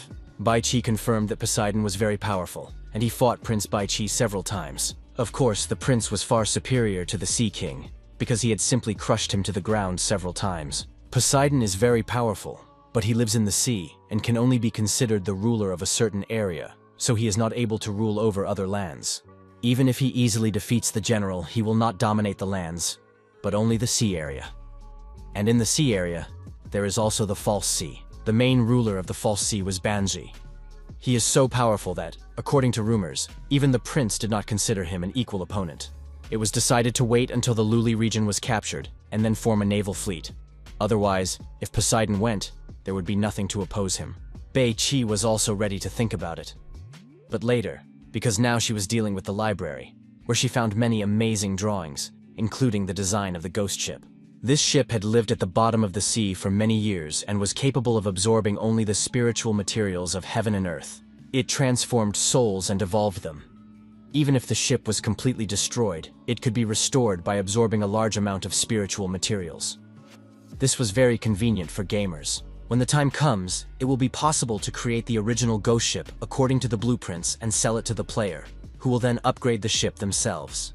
The project is very expensive. It will require 500,000 coins, because many items in the library are filled with the power of the soul, and additional energy is needed to repair them. After hearing this, Lu Wu suggested opening an auction house to make it easier for players to find the items they need in the search engine, as well as to sell unnecessary attributes. The girl really liked the idea, and after working through the night, she found the killer's direction of movement. A relic of the Sun Clan's ancestral curse, found by a player. The weapon looked worn, but it was a clan relic and the killer's main attribute. The Sun Clan of the ancestral curse was once a powerful race in the lands of Beiqi, and, according to rumors, was connected to hell. Each of their people was a natural-born killer capable of summoning demons. This clan killed indiscriminately, harmed ordinary people in the underworld, and openly insulted the prince, but was then suppressed by the army led by the prince and has since disappeared from these lands. Bei Li bought an old worn knife from one of the players, and now she had to go to hell to post an announcement and then show the killer. An announcement appeared on the server about the damned who rejected religion, possessed deadly power, and could summon demons. Their weapon was a dagger. To become cursed, a player had to reach level 30 and possess the assassin class. It was possible to summon the Night Ripper, who became a guardian for half an hour, increasing damage. The next path to hell is number 2. Abi, a huge, powerful ghost assassin. The player could summon Abi and gain the ability to fly for a minute, as well as choose a specific area as the main target for attack. The last path of hell was the wise Hosheng, who could be summoned for a minute, and was capable of inflicting enormous damage on the selected target. A practitioner of the curse could master 18 demonic forms in the realm of hell, each of which had a different level of difficulty and malice. New requirements for changing professions were introduced. One of them was a Scarlet Essence. The minimum level of an assassin player had to be at least 30, and after accepting the task of changing professions, it was necessary to kill any monsters, including players, and collect a huge amount of blood essence to open the path to hell. Sources of cursed power were also developed. It was necessary to find them all and give them to a mob that could engrave the curse, after which the second stage was completed. The developers racked their brains over new options. Apart from the Night Ripper, assassin players were indifferent to other methods of advancement. At this stage, the profession change feature was already in full swing, while hidden features remained on the sidelines. There was a need to repair the Spirit Room, a place used by Prince Beiqi to store defeated enemy generals and their souls. It was a huge sacrificial building. Among these heroic spirits were several very talented warriors, and their legacy could be completely absorbed by a combat artifact. Several random quests could be launched. After completing them, the player would receive the power of inheritance. At the headquarters of the Black Sea Technology Company, another meeting was held to develop a promotion strategy. The secretary reported that, according to news from the platform, the most powerful game developer had not accepted the company's terms. Perhaps this company would be able to cooperate with Black Sea and finally use their warehouses. The game War on the Net was again short of coins. The opportunity to earn them was great, but consumption was also enormous. Therefore, many game features needed to be expanded, and there were still not enough coins. Suddenly, there was a phone call from Director Chen, who hoped that his virtual game warehouse could collaborate with the game. Director Chen confirmed that the promotion with his company was mutually beneficial, and that there would be no fee for its use. The company was ready to pre-install the game as built-in software, with no special download required. Lu Wu agreed to work under these conditions, realizing that the virtual game warehouse contributes to the stability and growth of players, and could be a good way to promote the game. At this time, one of the popular players fell into a pit, the difficult tomb of Bai Mei. The player fell in and turned on the broadcast. Bai Mei is a type of spirit beast unique to the land of Beiqi. The name meant, a very desirable and noble creature. When the life of this creature comes to an end, it seeks a secluded place to leave its life legacy. A berserker named Sun Qi found himself in a desperate situation. There were only smooth walls around him, and he couldn't get out. He even tried to kill himself, but the green light penetrating through the walls healed his wounds every time. Lu Wu, using the nickname Super VIP, wrote to the player, telling him not to waste his strength and to follow his advice. The player decided to take advantage of the help, as he had already run out of ideas. Sun Tzu cut his arm with a sharp sword, and bright red blood gushed out in a powerful stream. While the wounds were healing, the player put his hand against the stone wall. His palm seemed to stick to it, and the wall began to suck out the blood. The player realized that he could finally die. Suddenly, the ghost of the deer appeared in the grave where the player had fallen and saturated him with life energy. His health points rose again. A notification informed him that the player Sun Tzu had received a new specialization, Bai Mei. It was very impressive, and everyone envied him. Replays of his livestream made it to the top. In addition, Sun Tzu received the spiritual specialization of the beast Bai Mei. It looked quite funny, but had high professional characteristics, and its blood could heal. Changing professions in this way depended entirely on luck. Other players who wanted to change careers in a similar way could inherit it, but the probability was low. As a low-level player with no skills or money, he could only rely on fighting monsters to slowly improve his equipment. Now, everything was different. With this hidden profession, he could take his place among the high-class players, but soon fell into the trap set by the unlucky hunters. They thought they had caught a corpse wolf, and that would be the end of their troubles. Even when they realized that it was not a large wolf, but a dog, they still decided to tie it up. The dog continued to bark, trying to show that he was a player, but the bandits wanted him to be scared like a real cowardly animal. Bailey adjusted the game settings to instill fear in the animal. It worked perfectly. The dog began to bark with renewed vigor, realizing the danger. Manager Alice received information about the game War on the Net and its developer Lu Wu. The girl clearly understood what needed to be done. She was informed that the individual who refused to cooperate at the last press conference had signed a contract with the Black Sea Company. It was necessary to immediately block the game War on the Net on the gaming website, as well as in the country, and threaten other players with consequences if they refused to cooperate. In the abode of the dead, the developers discussed the fate of the player who had received Bai Mei and become a puppy. He was saved by an outside player who entered the game specifically for this purpose. But the young man sensed the approach of the messenger of souls, so the conversation about the puppy was postponed. Lu Wu took on the game appearance of Prince Bei Qi and met with the messenger, who was happy to welcome the Lord. The messenger reported that he had followed instructions, returned to the general, and deceived him with the branches of a tree-like demon to divert suspicion from the players. After that, the messenger went to Poseidon and lied to the Sea Lord, saying that the general had rejected his offer. He did everything by the book and got rid of the spirits by sealing them in a ball and giving it to his master. However, the messenger was exposed, and now he would be happy if his master would take him in and hide him. The sphere with the souls was a remarkable find, and did an excellent job of collecting spirits. The master thanked his subordinate for a job well done and gave him a reward. Du Yan was overjoyed. For the first time in thousands of years, he had experienced something like this. Now the messenger could manipulate spiritual power and increase its potency. Unlike players, it is not difficult to increase the messenger's power because he has been cultivating it for many years. It was easy for the developers, but for Du Yan himself, it was no small feat. After that, the Lord announced a new task. He ordered the Messenger of Souls to find refuge in the Ghost King's Rock to find out about the relationship between the Lord of the Ghost Rock and the General, as well as to understand the current situation. As a gift, the Lord gave a spirit pearl to be presented to the Lord of Ghost Rock. When the servant set off to carry out the task, Lu Wu wanted to give the pearl to the messenger, but Bei Li made him change his mind. The girl convinced him that in order to move forward and open the teleportation, the power of the soul was needed, and the sacrifice was the Yin soul.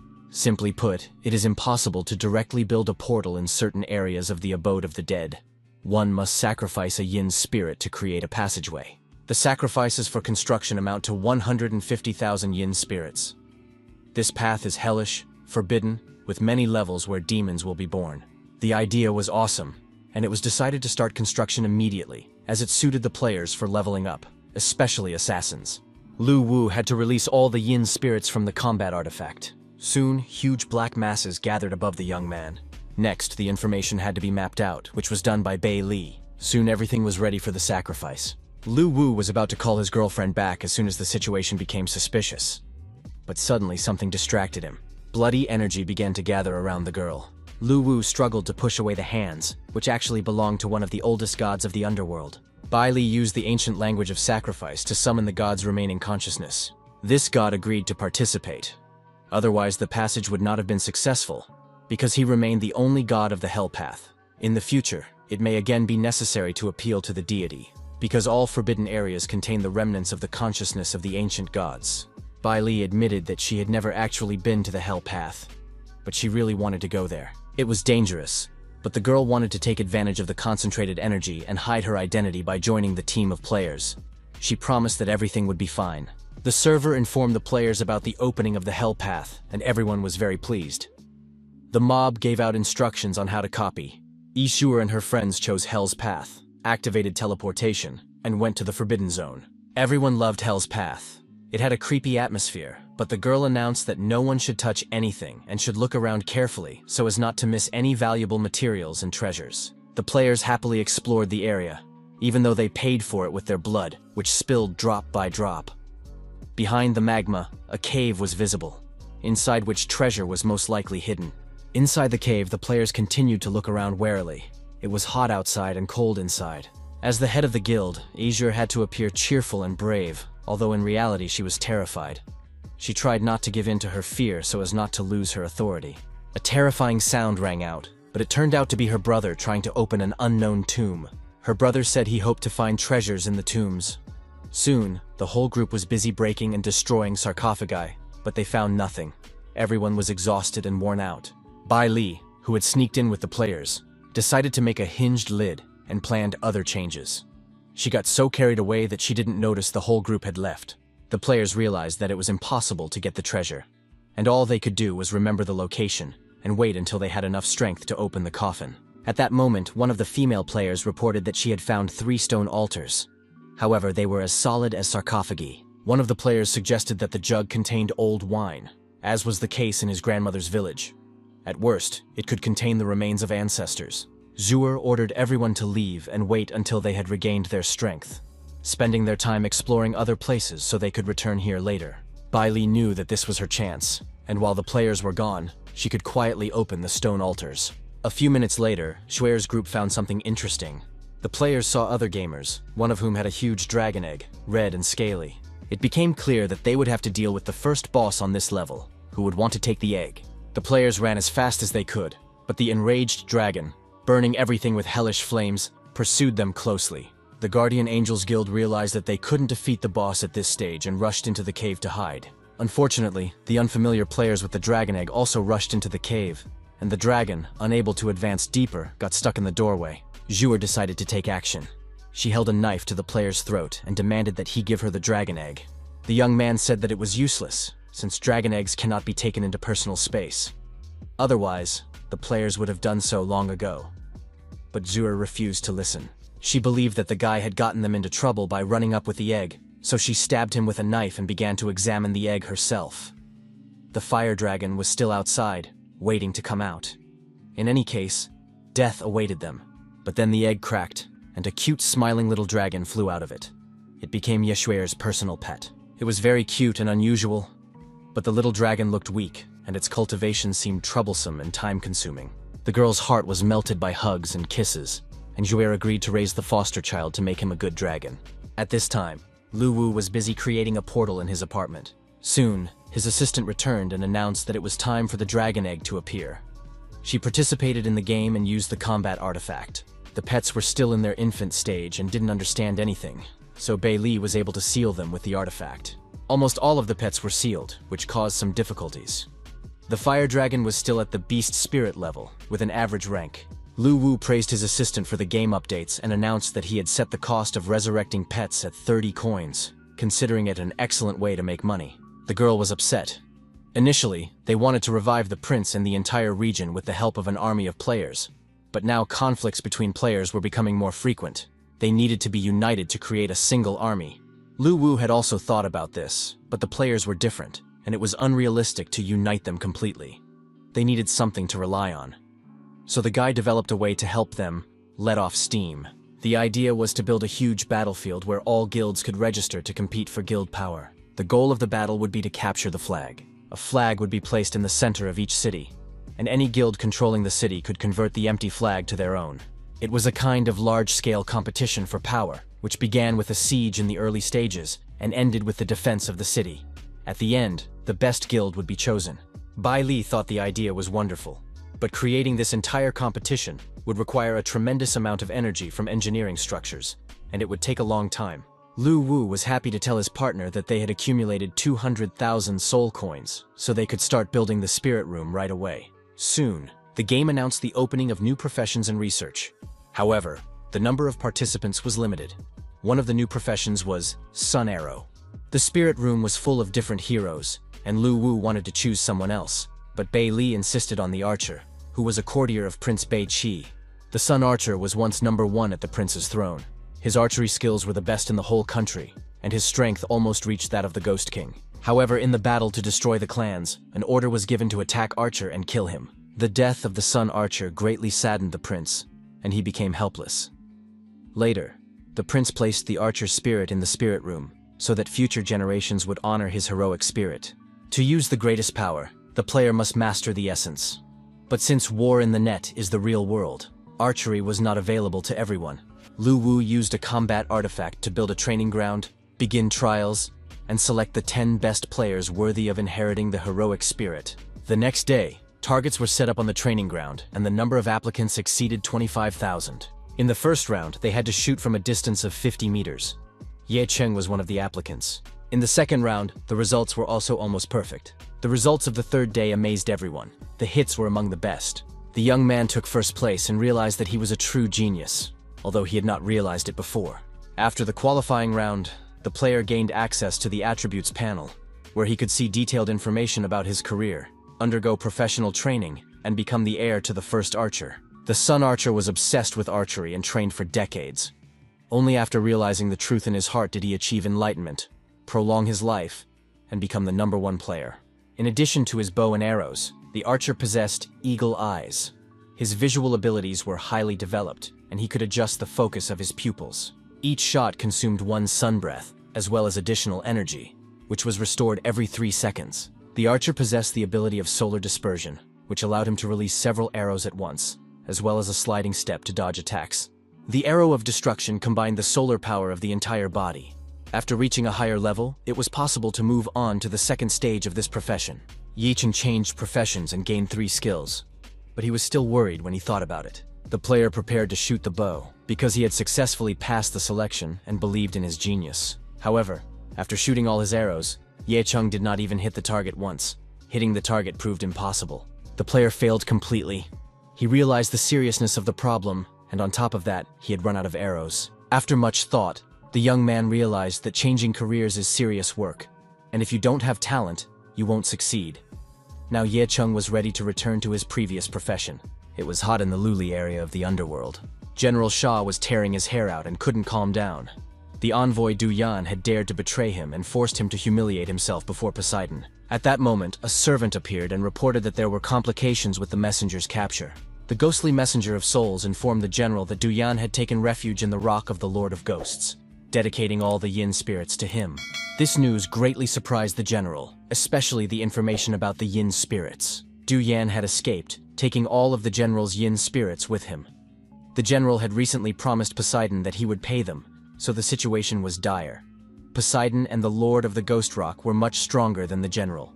The ghostly messenger of souls suggested that the general change sides, as it was unsafe to remain here, and later a detailed plan of action could be drawn up. The general agreed that at this stage it was not a bad option, and almost the only one. But he was concerned about the fate of the Luli region. The ghostly messenger of souls reassured the Lord. When the general made his breakthrough, he would rule all the lands of Prince Beiqi. The general also believed that this would be the case. All that remained was to wait 10 days. At that time, rain was pouring down on the city, washing away everything in its path. 2 men under an umbrella discussed the situation in the game, talking about the guardian angel guilds and the dragon egg. A homeless man overheard their conversation. He rushed after the guys and asked where the fencer they had just been talking about was. The guys didn't want to talk to the dirty ragamuffin, so they said they were talking about the game War on the Net.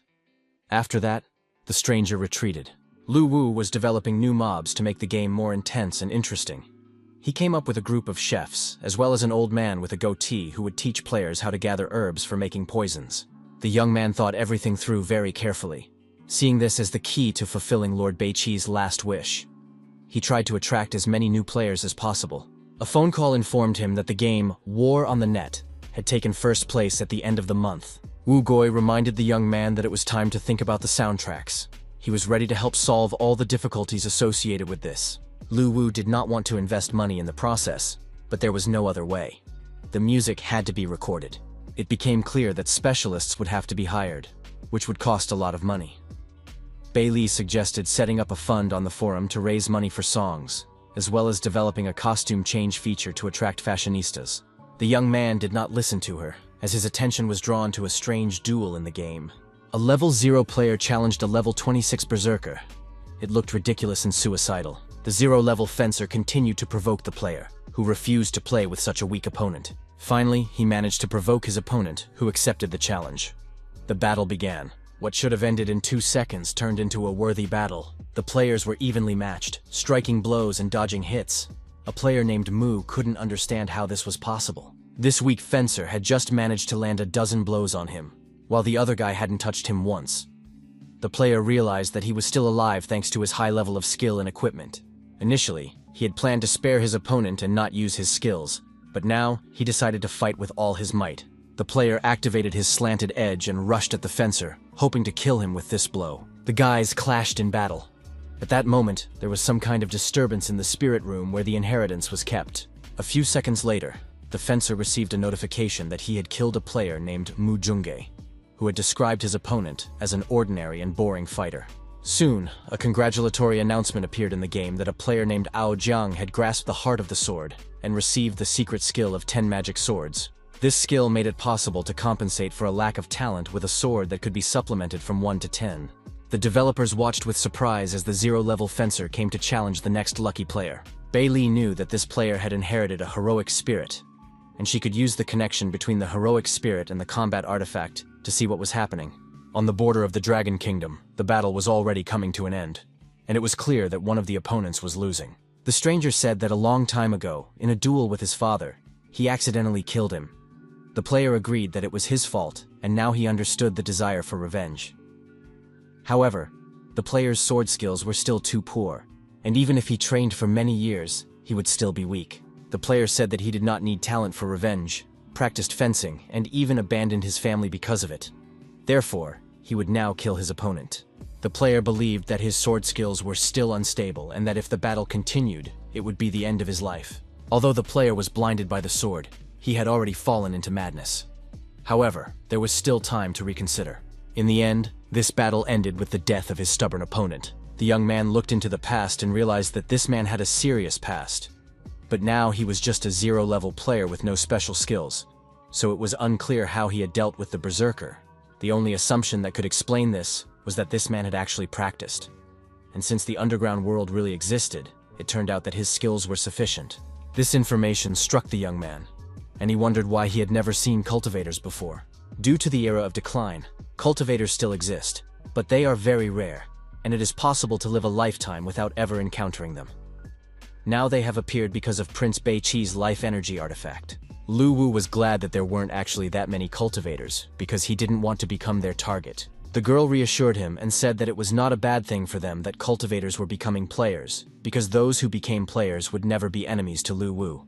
The soul of a player is already marked with the sign of a combat artifact, and if they betray him, the young man will be able to return their souls to the artifact to be erased. This was a very important point in the prince's plan, which he followed when creating the artifact to form an army of the undead, because he wanted to make sure that no one would dare betray him. It turned out that if the young man was successful, he could become practically the ruler of the world. Luvo unexpectedly asked his assistant about her past and whether she had participated in the development of the artifact, thereby gaining the complete trust of Prince Beiqi. The girl did not want to lie, but she did not want to tell the truth either. The young man sensed this and did not press her. This touched Bailey deeply, because no one had ever been so sensitive and gentle with her before. She promised that she would tell the young man the whole truth, and that her fate was now completely tied to him, even if the whole world turned against them. A collection of themed songs for the game was created. Lu Wu offered a prize of 1 million for the creation of a collection of themed songs, but he was sure that players would prefer 3,000 coins, so he was able to kill 2 birds with 1 stone, get the collection of themed songs, and increase the value of soul coins. In the comments, users really hoped to receive soul coins in case of success. They were not interested in anything else. Music students gathered in the auditorium of the Music University. A student named Balloon wrote a song and asked his friends to help him improve it. The guys were very surprised by this request, because their friend had recently become obsessed with the game. But Loon confirmed that he had written the song specifically for the game he was playing. His classmates did not refuse him, and the song was recorded exactly as the musician had conceived it. Lu Wu continued to develop new characters and locations.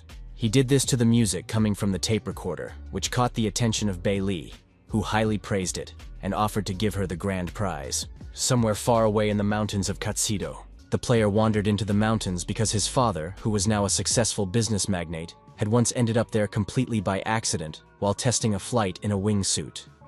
At the top of the mountain, his father met an outstanding man and, thanks to his advice, achieved everything in life. Guyu hoped to also meet this mysterious stranger, who, according to rumors, was already over 120 years old. The man greeted the young man, and it turned out that he was the famous Qiming. Of course, it was hard to believe that this man was over 100 years old. Qiming said that the sudden appearance of the young man's father many years ago had saved his life. Qiming said then that he would help twice, once when he made the man noble and rich, and the second time now to his son. Guyu said that his father considered him untalented, and that he only played games, and that he had come here so that the master could help him discover the truth.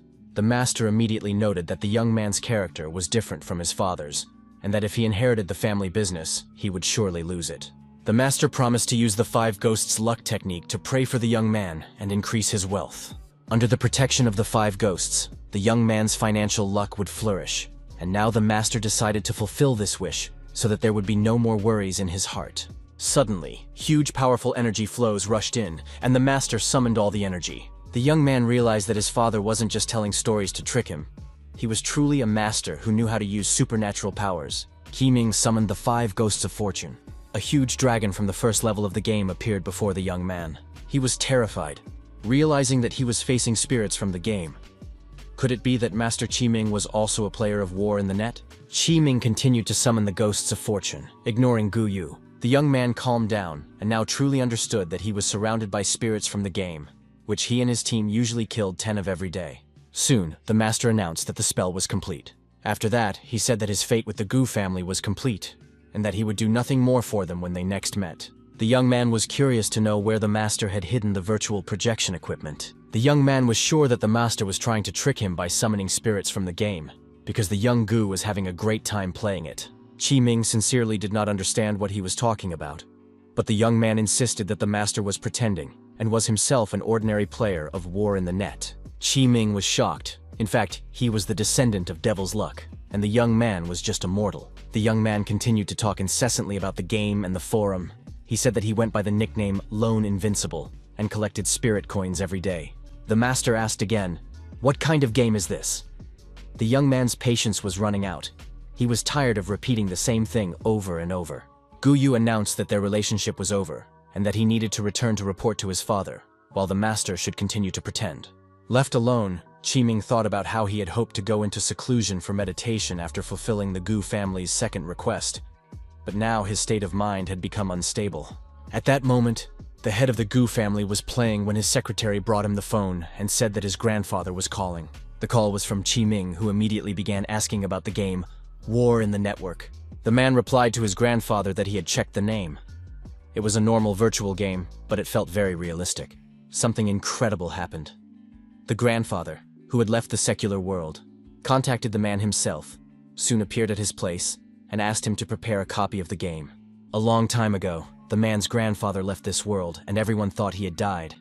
But then he reappeared when his father was already old and his grandfather was still young, which shocked everyone.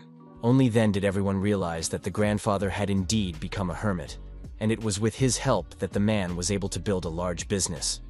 He had lived in seclusion all these years, and now he was ready to return for the sake of some game. Nonsense. A few days passed, and Bailey's attention was drawn to a cultivator who had recently registered in the game. Lu Wu was worried. People who could travel between the underground world and the real world should not meet with players, otherwise the truth would be revealed. But the girl believed that only immortal beings could travel between the real world and the underworld. In real life, this is practically impossible. Immortal souls are long gone and will never return. They ascended to heaven, and with the depletion of spiritual power in the human world, it is impossible for a strong person to exist. The abode of the dead, the underworld, looked very real. Qiming was amazed by what he saw. The game was created in the image of the real underworld. He studied the pavilion for improvement, where there were the skills of magicians, ghost mountains, and a dark strongman from an illustrated reference book. Before putting on the VR helmet, Qiming could not understand what kind of power was capable of creating this entire world. Master Qiming decided to try the game himself and immerse himself in it completely. He instructed his son to check on the owner behind War in the Net. Qiming wanted to know the truth about him.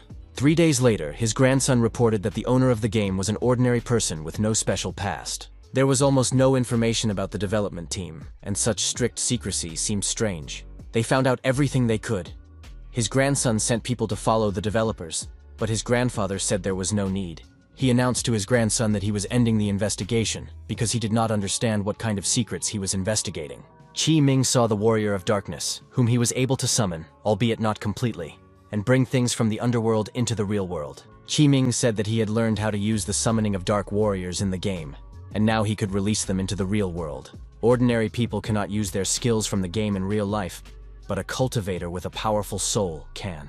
It turned out that the skills in the game were real, and the owner of the game was just a cover. Behind him was a terrible cultivator. The power of the person behind it had reached the level of the underworld. He was able to travel between the underground and the real world, and could be considered immortal. Under no circumstances should such a powerful force be insulted. The man is glad that his grandfather was able to see through the whole thing. After that, his grandfather demanded to open an account to buy soul coins, and the image of the Hermit Master in his grandson's heart collapsed. Ziming found himself on Ghost Mountain, and could now say that he had gained a deep understanding of one important truth. Only by investing money can you level up in the game. You need to learn skills and buy equipment, spending money everywhere. And if you don't have any, how can you explore the game? Qi Ming turned to Dark Strongman on the forum. He had read that he knew how to blow things up. But then a stranger pushed the master aside, declaring that Dark Strongman was his prey. The man drew his sword and asked the mage in front of him if he wanted to die. Qi Ming immediately realized that the stranger was skilled with a sword, and had probably received a certain inheritance in this world. The player had read on the forum that he would have to fight monsters, but this was the first time Qi Ming had found himself in such a situation. The rivals summoned the Warriors of Darkness and 10 magic balls, respectively. A battle began between them. They clashed again and again, neither giving way to the other. The Dark Warriors were quite strange, different from those controlled by other players. The mages and swordsmen immediately sensed this. Each of these Dark Warriors had their own tactics. They could predict attacks and dodge them as if they had their own consciousness. Seeming noticed that his opponent was using the Ao family's ball-handling tactics. It turned out that they were both cultivators. The swordsman demanded that the Dark Strongman be given to him, but Qi Ming insisted that he had come first, and since they were both cultivators, there would be no winner or loser between them.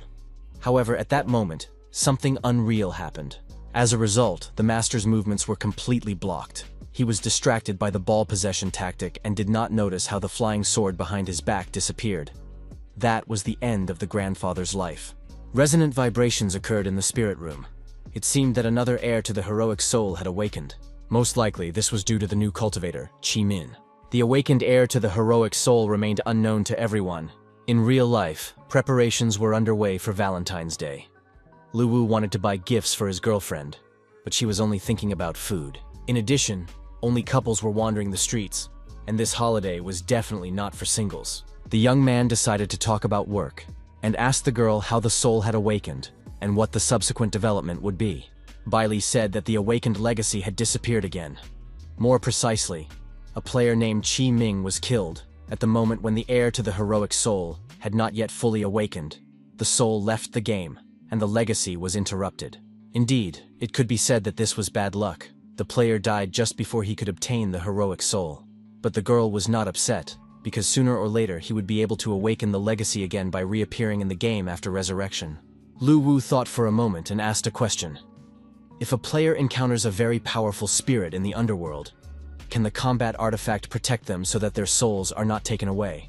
It turned out that the supreme law of the underground world of reincarnation is closely connected with a magical artifact. The girl couldn't say anything more specific yet, but she assured him that even the strongest spirit obeyed this law, and no one could go against the supreme law of reincarnation. Realizing that he couldn't get anything more out of the girl, Lu Wu suggested they go shopping, but suddenly Bei Li announced that they needed to return home urgently. Something very serious had happened. Lu Wu didn't understand what had happened, but he was sure that nothing good had happened. On the outskirts of the Liuli district, in one of the most deserted corners, there were very few players. It was all because of the holiday. All the lovers had gone to celebrate. The players argued that they weren't weaklings who ran around with girls, but that they devoted their entire lives to important things. As they were talking, they heard a strange sound. The guys froze and saw a huge army of ghost soldiers near the border. There was no end in sight to these troops. The players realized that they would have to rest because they were outnumbered. Now they could die and be kicked out of the game for 3 hours. Life is pain. General Sha Na asked his subordinates what living creatures they had encountered along the way, because he had never seen anything like them before. The ghostly messenger of souls informed his master that he had brought several living creatures, and that they could be questioned personally. The soul messenger warned that the creatures were very weak, most likely travelers, and General Sha Na asked them who they were and where they came from. The players stated that they were descendants of Prince Beiqi and did not understand why they were being treated this way, since everyone in the game was on equal terms. The ghostly messenger of souls told them not to dare to be insolent to Lord Sha Na. After that, the messenger struck them, and they demanded to shut up that dog lover Sha Na and keep his dog on a leash. The general was shocked by such insolence. If he did not trust the messenger, he would have thought that he had deliberately brought such creatures to upset him. But now, the general simply gave the order to kill the stranger. It was very quiet in the abode of the dead. Few players had logged in today, and the general's army had suddenly appeared. It seemed that the abode of the dead was in great danger. Lu Wu reassured the girl, saying that he was already prepared for the invasion of Sha Na's army, and that there was no need to worry. The general ordered the ghostly messenger of souls to kill anyone he encountered in the abode of the dead, because now it was his territory, and there was no refuge for strangers here. Soon they heard that unexpected guests had appeared in the abode of the dead, and there were even more of them than the general's army. The ghostly messenger said that they might not return to the Luli region, and that these travelers, although superior in number, were in fact very weak. This battle could be won. The temporary commander-in-chief defending the abode of the dead was Wu Goi, who called on his supporters to kill the scoundrel General Sha Na. Lu Wu had previously posted on the forum about the general's invasion, but he did not think that so many people would join during the holiday, and that the commander-in-chief would be Wu's own brother. The players, led by Wu, prepared for the attack. The general's army was also ready. Soon, the ghost warriors realized that the players were indeed weak, and called for them all to be killed, leaving not a single one alive. The players understood that there were too many ghost warriors, and that they would have a hard time, but they continued to fight. The general understood that the strangers were indeed weak, but seeing their comrades die, he noticed that for some reason, they did not lose their fighting spirit, but on the contrary became more insane and evil. It seemed that they were not afraid of death, and since they were not afraid, the most terrifying monster came out to meet them to satisfy their madness. The ghostly messenger of souls believed that these nobodies did not deserve to be killed by the general himself, and asked that this be conveyed to his subordinates. But General Sha Na decided to kill them himself, and thus reduce the army's losses, because there were so many players. Although they were weak, the ghost soldiers could suffer. The general rushed into the attack, and soon the players' camp was almost completely destroyed. Of course, in a head-on collision with the current strength of the players, it was impossible to defeat the general's army. In addition, Sha Na himself entered the battlefield. It seemed that everything related to the abode of the dead would be lost. However, it turned out that Lu Wu had a plan, and if everything went as he intended, reinforcements would arrive soon. After that, requests poured in from powerful players asking for permission to join the battle, and the young man allowed anyone who wanted to join. These were non-player characters who were originally created for entertainment, but in the end, they felt an incomparable hatred for the general and wanted to prove their loyalty to Prince Beiqi. The general had already tasted victory, and destroying ordinary players called them brats and weaklings. At that moment, the demon Lu stepped forward and addressed the players, saying that he would cover for them. The other NPCs followed suit, ready to stand up for their players. The players were stunned to see such support, and decided to unite against the general. The general was unable to immediately identify the new participants in the battle, and thought they were the same players he had killed before. It was very difficult for the NPCs. They were holding back the general's attack with their last ounce of strength. Bailey understood that although Lu Wu had added NPCs, their mental powers were limited, and it was difficult for them to resist the general. But the young man remained calm and confident that the outcome of the battle was not yet decided. Many of his assistants had not died in vain. They had bought time for the players. The real battle was just beginning, and the game was no longer just a game. The characters had become real friends. At that time, most of the strong players were celebrating Valentine's Day and learned of the death of their friends quite by accident. No entertainment could cheer them up anymore. The players felt it was their duty to urgently return to the game and join the battle to avenge their comrades. Gamers on the battlefield broadcast live, showing everyone their strength of spirit and determination. The guilds of guardian angels and great dragons rushed to the aid of their comrades. The players' troops returned, and new characters appeared before the general, stronger and more advanced than ordinary players. The general sincerely did not understand where these players came from. because the abode of the dead had never been covered by a solid army due to a lack of resources, which was why the general had moved here. As a result, he faced so many strangers that he could not kill them all. They were all like madmen and completely fearless of death, so Sha Na ordered all his troops to rush into the attack. The young man realized that the enemy was trying to raise the morale of the ghost army with the drum beat. But this was not a problem for the players. Now the main song of the game was playing, and the attack began to this musical track. United by a single idea, the desire to win, wonderful beats, and the lyrics of the song, the players lined up for the attack and went after the ghost army. The demons did not understand what was happening. It was obvious that the players had almost no strength left, but under pressure, they rushed into battle again. It was pure madness. The general yelled at his troops not to be confused. Although the strangers were numerous and insane, they were all weaklings. It was still a battle, and the ghostly army had the advantage.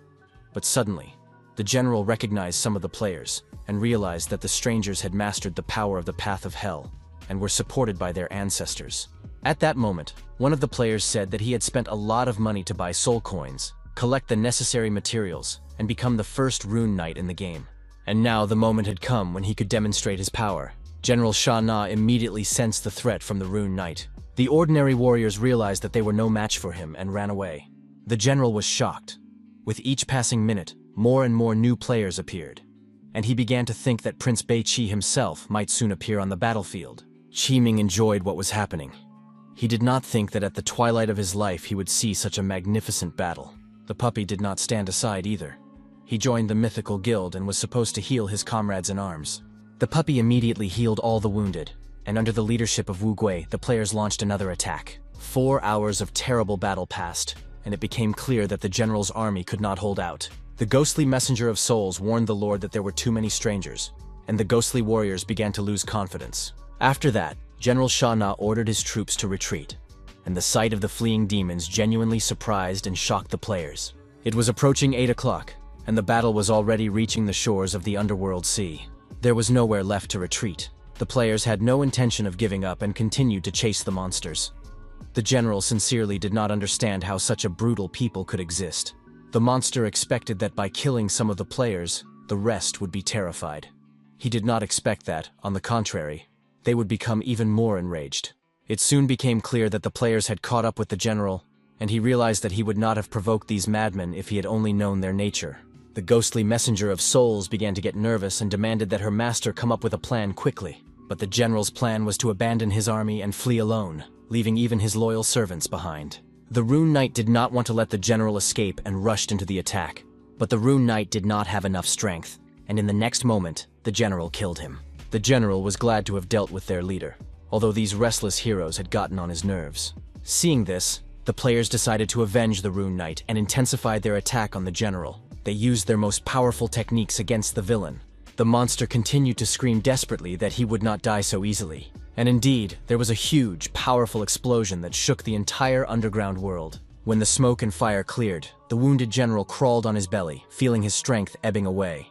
He needed to jump into the sea and escape urgently. It was his last chance. General Sha Na flew up, realizing that the players had won today. But he would definitely gather his strength and kill them all. The players knew that things were bad, and that the villain was escaping. The gamers thought there was no way to stop the villain, when suddenly a fiery arrow whistled over their heads. It was the moment of glory for the archer, who had been repeatedly laughed at. It seemed that the young man had hit the target, and now his destiny was clear. General Sha Na was his fate. Soon, the game gave a notification. Boss Sha Na had been killed. All players received a lot of experience points and status upgrades. But what they liked most was the fact that they had jointly defeated such a powerful opponent. Even the developers couldn't believe what was happening. Now they felt it was necessary to reward the players according to their merits. The battle that Bei Qi's army fought against the general and destroyed him was already recorded in the history books. Years passed, and once again the army defeated the Ghost Warriors and General Sha Na. Some time passed, and Lu Wu stood alone on the shore while the other players celebrated their victory. They gathered in the abode of the dead, took out their treats, and celebrated. The players themselves built a grave for the NPCs who died in battle. The young man decided not to revive the non-player characters, leaving them in the player's memory as heroes who gave their lives. In any case, the NPCs' deaths were not in vain. They opened the way for the players to conquer more distant and vast lands. Now that the players had reached the shores of the Ghost Sea, it became clear that special goods needed to be created for them. A ghost battleship was created for alliances and guilds, as well as a ghost ship for personal use. These ships could be cultivated and took the form of monsters, which added speed, or they could take the form of a tyrant and have increased hull strength. In addition, new sea treasures were developed, such as the mysterious fruit, gifted by the sea. By swallowing it, one could receive the blessing of the sea. There was also a green-blue tree, one of the best spiritual items for developing a ghost ship, and the spirit fish of the sea. Swallowing it would grant bonuses inherent to the fish class. A wonderful underwater palace and various sea relics were also created. Of course, there were also sea disasters that had to be avoided while sailing.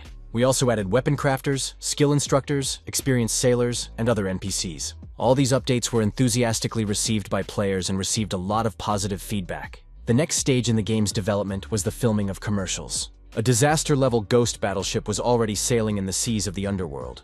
The photographer managed to capture it against the backdrop of screaming mermaids and a huge number of fish. Under the protection of the sea, this ship engaged in battle with a giant octopus and withstood the blow. Lu Wu transformed and changed his costume, studying the surroundings with a telescope. One of the fish was completely consumed by energy and shimmered with blue light, thus manifesting the wrath of Moira.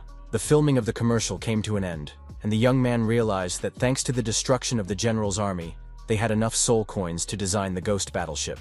In addition to selling ships and battleships, Bei Li organized the sale of fishing items in the game store. She considered this useful for boosting the enthusiasm of fishing experts, as the spirit fish in the sea were a real treasure. The sea route for players had already been figured out, but the Devil of the Rocks in the Northern Territory was still a problem. It was necessary to map out a route through these territories. Bei Li watched the live broadcast from the shore, where one of the players was teaching the others how to build a ship without money. This was not a good thing.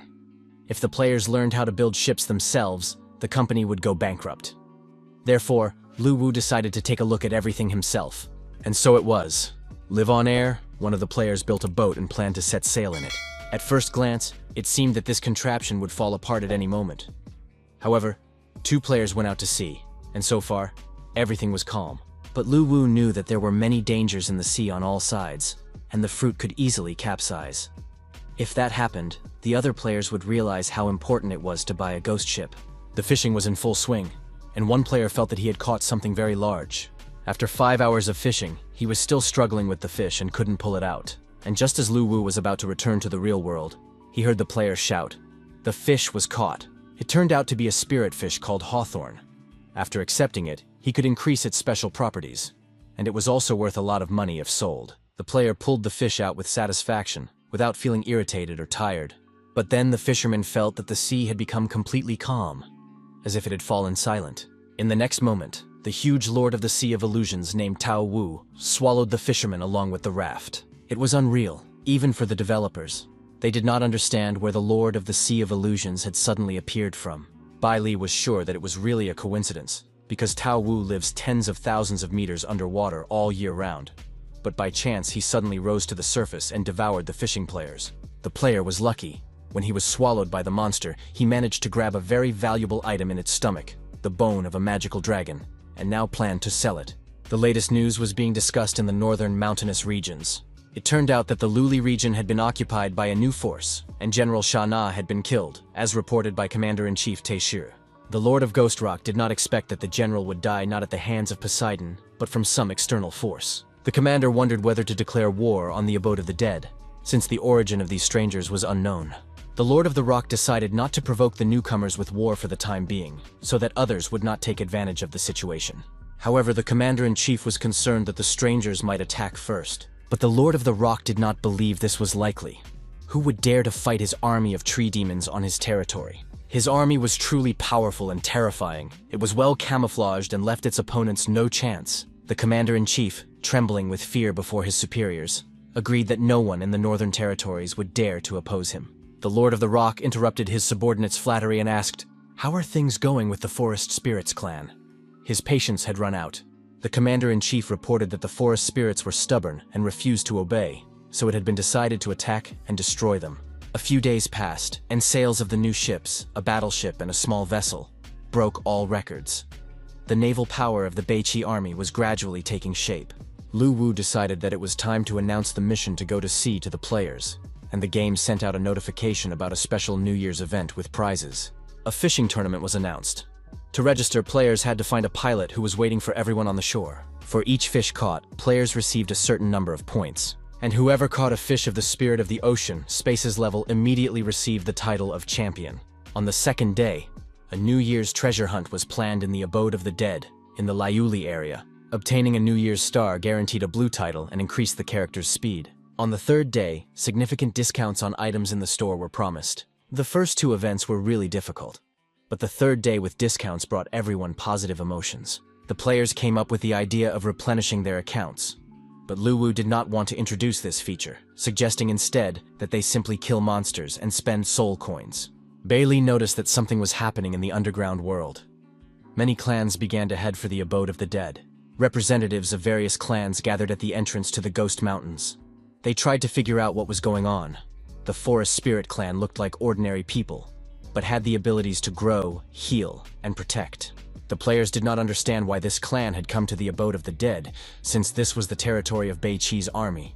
This surprised the representatives of the Forest Spirits. They knew that the prince's army had long been defeated and no longer existed. But one player was indignant and said that Prince Beiqi had 1,000,000 descendants and demanded that the strangers introduce themselves and explain why they had come. Outwardly, they still looked like humans, but they were alive. The stranger replied that they belonged to the Forest Spirit clan, which had been approved by Prince Beiqi himself as a clan of healers. After the prince's death, the Forest Spirit clan was locked up in the northern mountains, and the Lord of the Ghost Rock tried to use them. A few days ago, he decided to destroy the entire tribe. The players did not know whether to trust this representative of the Spirit clan, or whether he had been sent by the Lord of the Rock. Opinions were divided. Lu Wu knew that the spirit was telling the truth, but something still seemed suspicious. Bailey was pensive, her mind racing with thoughts.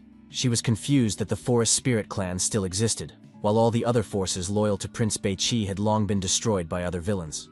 If so, were the spirits traitors? Lu Wu reassured the girl. The messenger who secretly worked for the Lord of the Rock had already reported on the situation. The Spirit clan had survived because the Lord of the Rock wanted to use them to increase the combat effectiveness of his army. He forcibly took the spirits away and held them captive, thus protecting them from other villains.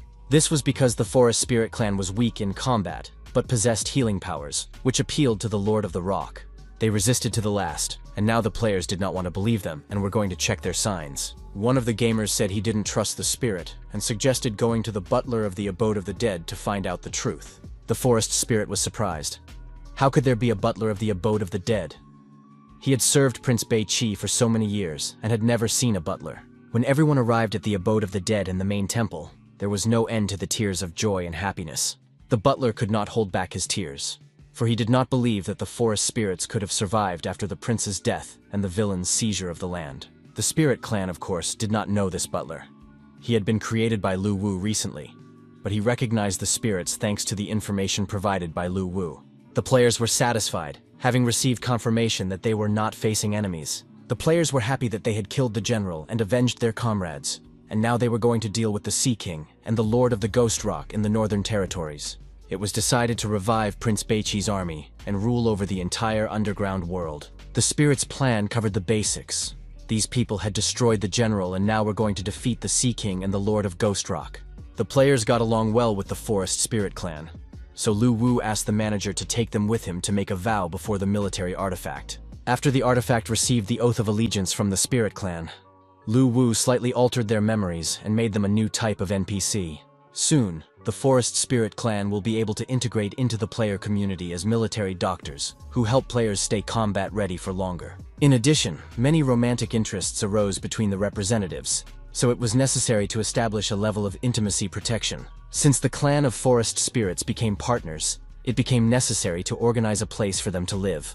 It was decided to settle them on the border between the abode of the dead and the Luli region. The Forest Spirit healer was very upset when she was unable to heal a mortally wounded player, but he was not worried because he knew he would return in a few hours as good as new. Another player dreamed of dying as soon as possible and asked his colleague to help him so that he could return to the game with full strength. In general, the Forest Spirit clan has not yet figured out when to heal players and when to kill them. A few days later, the players and the Forest Spirits went into another battle. They killed monsters together and did pretty well overall, but sometimes the monsters killed players, and they wanted the Forest Spirits to heal them faster. The forest spirits already understood. There was no need to worry too much. In 3 hours, the player would be resurrected as good as new, and with such a wound, he could not be saved. They decided not to heal the next player either. His arm looked bad, his leg too. Better not to waste time and die first, as a sign of respect, so that they could then help the other wounded. The fairy went to treat others with lighter wounds, although the player thought he could still be saved. It seemed that the initially kind nature of the forest spirit clan was gradually becoming insensitive after communicating with the players. Unfortunately, all living creatures change under the influence of society and their environment. But Lu Wu's attention was drawn to a completely unknown sound. A huge clock appeared in the sky.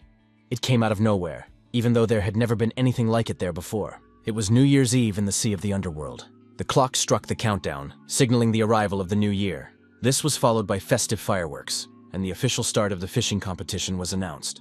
The players really liked the clock in the sky, and combined with the fireworks, the atmosphere was truly New Year's Eve-like, just like in the real world. One of the first fishermen to catch a fish and earn a bonus was a dog who caught an island tooth, a sea spirit-level fish. One of the unlucky players mentally cursed absolutely everyone while waiting for a bite, but soon he got lucky. The rod vibrated in his hands, and he pulled out not just a fish, but a special sea spirit-level fish. The player was absolutely happy, but did not want to sell the fish, considering it unclean blood. Soon, however, he roasted it. Even though the fish looked strange, it smelled delicious.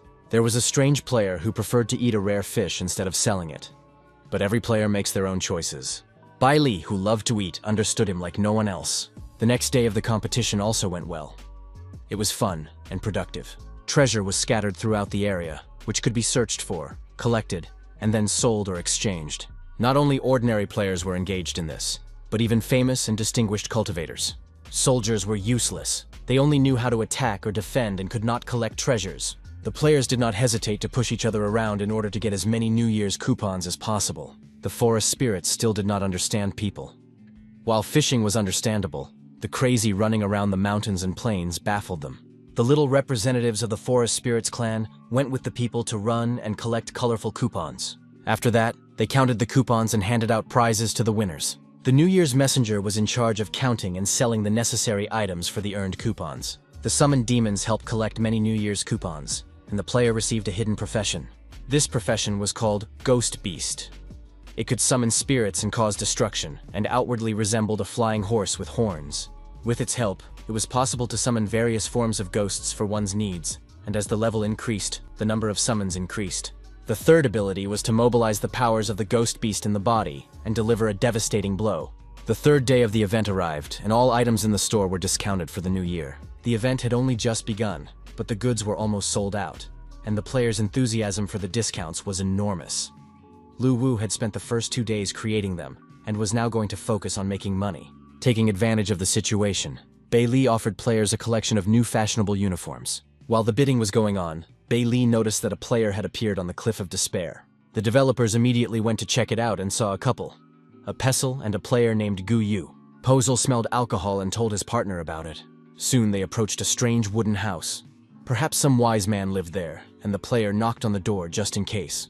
The door was opened by an ancient old man with a beard that reached halfway down his chest, wearing a hooded cloak.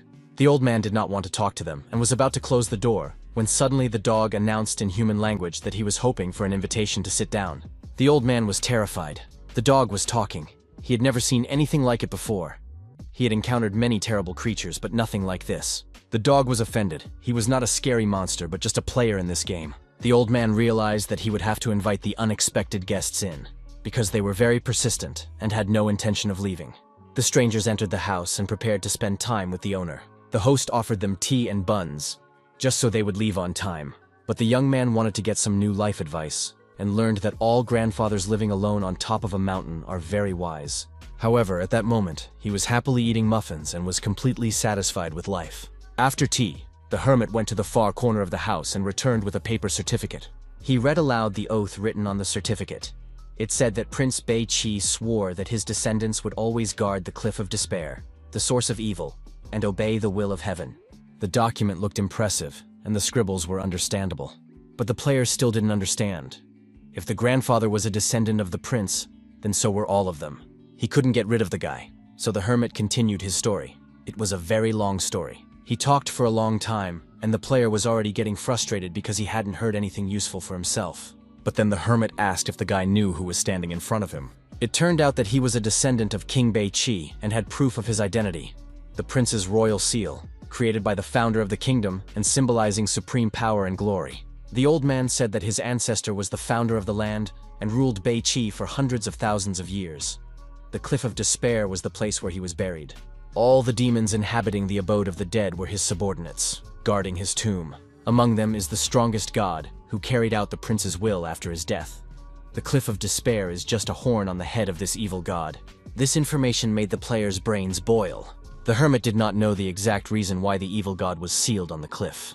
But even 10 ancestors combined would not be able to defeat him. Although he was sealed, the villain's mind was unstable, and evil thoughts often broke through.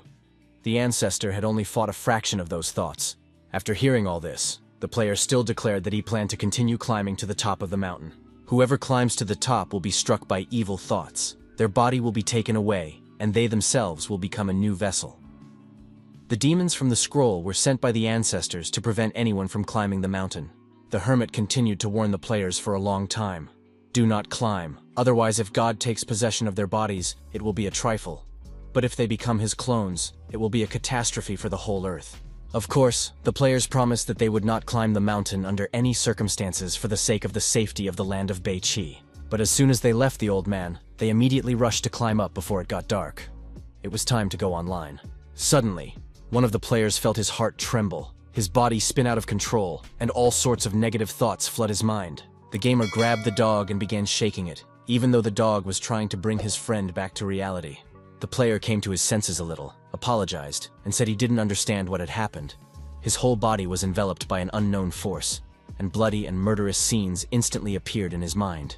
The sensation was so real that even though Guyu knew it was a game, he felt a constant fear. The dog assumed that everything the old man had said was true, and he also felt that someone was watching them. He suggested turning back, but the player said that the worst thing that could happen to them was to die a couple of times. But this was a game, so they had to go on and climb the mountain. At the top of the Cliff of Despair, it was very lonely and gloomy. The player decided not to hold back his emotions and immediately marked the territory. He considered it more of an instinctive reaction, although he was a little ashamed. The dog didn't understand how the pole lit up. Perhaps he was just lucky and caused a resonance with his presence. Suddenly, a blow to the muzzle knocked the dog off its feet, sending it flying quite a distance, as if the pillar had told it that it didn't like it. Guyu also decided to try it and turned to the pole. He opened his eyes and realized he should never have done that. Before him appeared a seething sea of blood, in which a newborn baby was rocking on the waves. Streams of blood penetrated the player's consciousness, instilling terror. It was the bloody lady who occupied all of the player's thoughts. Soon, the blood receded, and a newborn baby wrapped in swaddling clothes appeared. At birth, he was filled with an ominous power, and would most likely bring misfortune to the entire giant clan. The father did not want to abandon the child, but the nymph forbade it, and predicted disaster for the entire clan. The god's evil thoughts were strange, so the young man decided to use the artifact of war to enter the player's mind and understand what was happening. Bai Li finally admitted that there was no need to enter the player's mind. She already knew what had happened. The birth of the bloody child foreshadowed disaster, but the king of the giants did not want to kill him. The child grew up, but was incompatible with the rest of the family. The other giant children were already tall, but he was small and suffered from bullying among the tribe. But he was not sad, and lived well every day because he had loving parents who cared for him. The day came when zombies attacked the entire giant city, and war was about to break out. The drought demon gave the order to kill all the giants and capture the source of blood. The giants went into battle, and the bloody baby wanted to go too. But his father would not allow it, as he was the last representative of the clan and was to become the ruler of the entire clan. The drought demon demanded that the king of the giants give up the blood source, so that the death of the people would be less painful. But the king of the giants declared that no one would force him to surrender. He would fight. A huge boulder fell on the king of the giants' head, and he was destroyed. The drought demon demanded that the source of blood be given to him. The giants tried to resist, but the demon was so huge that even they seemed like babies compared to him. The drought demon destroyed everyone in its path. The bloody child wept with grief. He did not understand why he was born so short and could not follow his father into battle. The child did not understand why everyone went to defend him at the cost of their lives, because he had always been unloved. But his mother protected him with a dome and said that he was one of them, part of the tribe. And even if they had once looked down on him, it was not out of malice. The tribe of giants never yields to coercion from outsiders. The child suddenly realized that it was his fault that he had brought disaster upon the entire race of giants, and that he was too weak to fight. But then the demon of drought turned to the child and said he was surprised that the source of blood had feelings. The demon informed the child that being weak was his original sin, and now he would become a bloody snack that would help the demon move forward. The child did not want to accept such a fate, and did not want to live in a world where he would be the only survivor. Therefore, the baby decided to destroy the whole world. From rage and inner anger, he began to grow, and in the end, the demon of drought became a bug in comparison to him. And the more the baby grew, the more he hated everything and everyone. He decided to destroy not only the demon, but the whole world.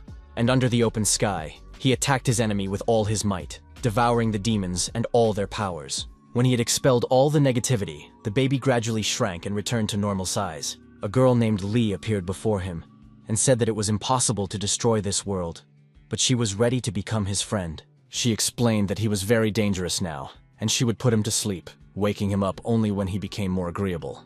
After that, the stranger took advantage of the situation and gradually put the dangerous giant to sleep, promising that when the time came, they would become friends. Lu Wu decided that the woman in white who had preserved the giant was Bei Li, but the girl said it wasn't her, although she knew who did it. However, she couldn't tell the young man the whole truth now, because his soul would burst under the weight of the secret. It was mysterious and unbelievable, so Lu Wu decided to find a way to improve the strength of his soul so that he could bear the secret that Bei Li would tell him.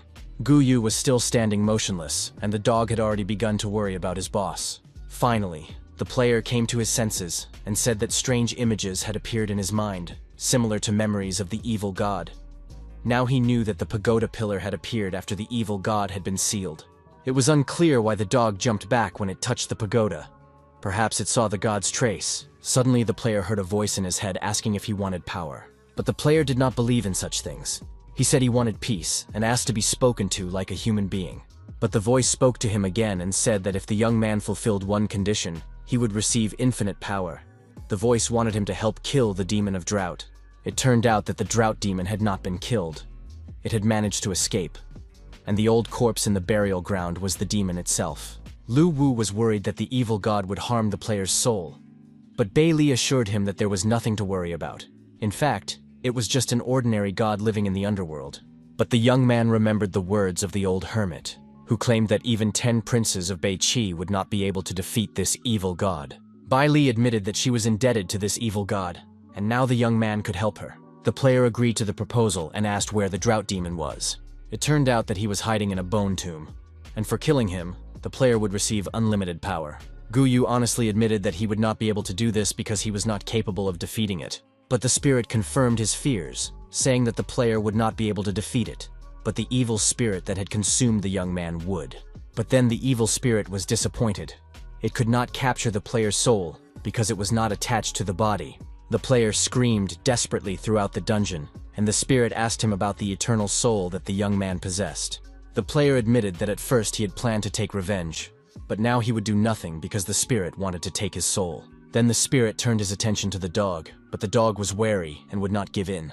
The evil spirit approached from the other side and asked to borrow his body, promising to return it after killing the demon and giving the player supreme power.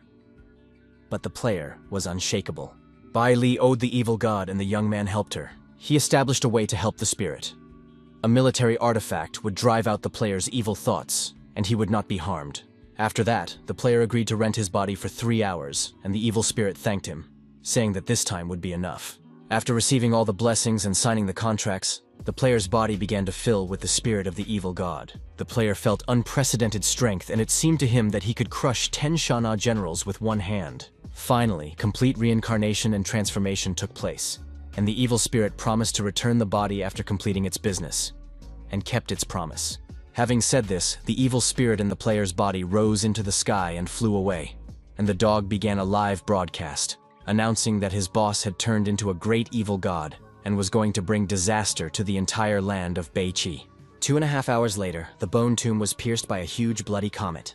Inside the fiery blood ball, someone was present, possessing insane power. The evil spirit in the player's body, standing on the tomb, addressed the drought demon, saying that he knew the demon was there and offered to come out to die. Guyu continued to summon the drought demon and demanded that it appear for a fair fight. The player, not waiting for the enemy to appear, began to pound the burial mound where the drought demon was locked up with his fists. Finally, the demon's soul was pulled out of the tomb, and the player hoped to destroy it.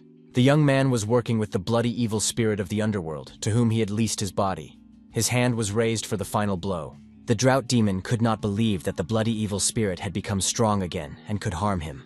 But then the bloody spirit used the 8-armed demon option against the entire enemy. The drought demon began to restrain his opponent and bind his hands and feet, amazed at the audacity of the bloody evil spirit, who had taken advantage of a human body.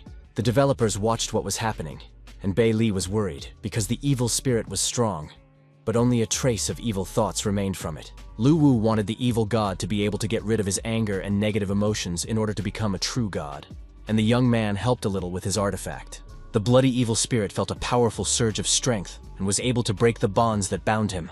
The drought demon did not understand what was happening. He felt that some external force had helped his opponent, but he could not understand who it belonged to. But no one was going to answer the drought demon's questions, and soon he was completely finished. Justice prevailed, and the seal of evil was set. The power was insane, and the players did not understand how it was possible to gather such power, even if they played the game their entire lives. The drought demon did not want to give up, because he had been hiding in the tomb for so long and hoped to still get out of it. The evil spirit killed the drought demon, but his end was also near. At the same time as his enemy, he felt that he could no longer resist, and the player who had rented out his body flew away. Circumstances were such that both the evil spirit and the drought demon were frightened.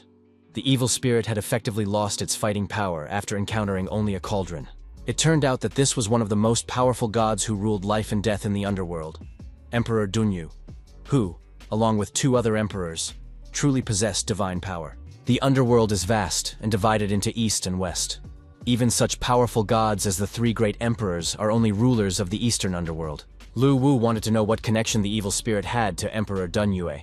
It was probably somehow related to the evil spirit's previous life, but it was not known exactly why the emperor was taking revenge on him. In the end, circumstances unfolded in such a way that both opponents were neutralized by Emperor Dunyue. The evil spirit could not win because he had signed a 3-hour contract, and the time was almost up. Guyu received notification of the end of his reincarnation, and felt the blood evil spirit leaving his body. The spirit resisted with all its might. It did not want to accept reality. It had suffered for hundreds of thousands of years, and today it finally had hope of killing the drought demon. They could have said or done something to each other, but both were destroyed by a third force, and some strange skeletons rushed after the player. But the dog was happy that his boss had returned. Deep underground, on the cliff of despair, the evil god had to restrain his power. The old hermit, placing his hand on the rock, said that the chains binding the evil spirit were connected to the pagoda at the top of the mountain, and the evil spirit would never be able to break free from them. The spirit could not calm down, for he had finally waited for his chance and had almost accomplished his revenge. It was unknown how many thousands of years he would have to wait for the next time. The evil spirit begged the old man to free him, promising him infinite power in return. But the old man did not believe his words, and said that he was the only one willing to simply talk to the spirit.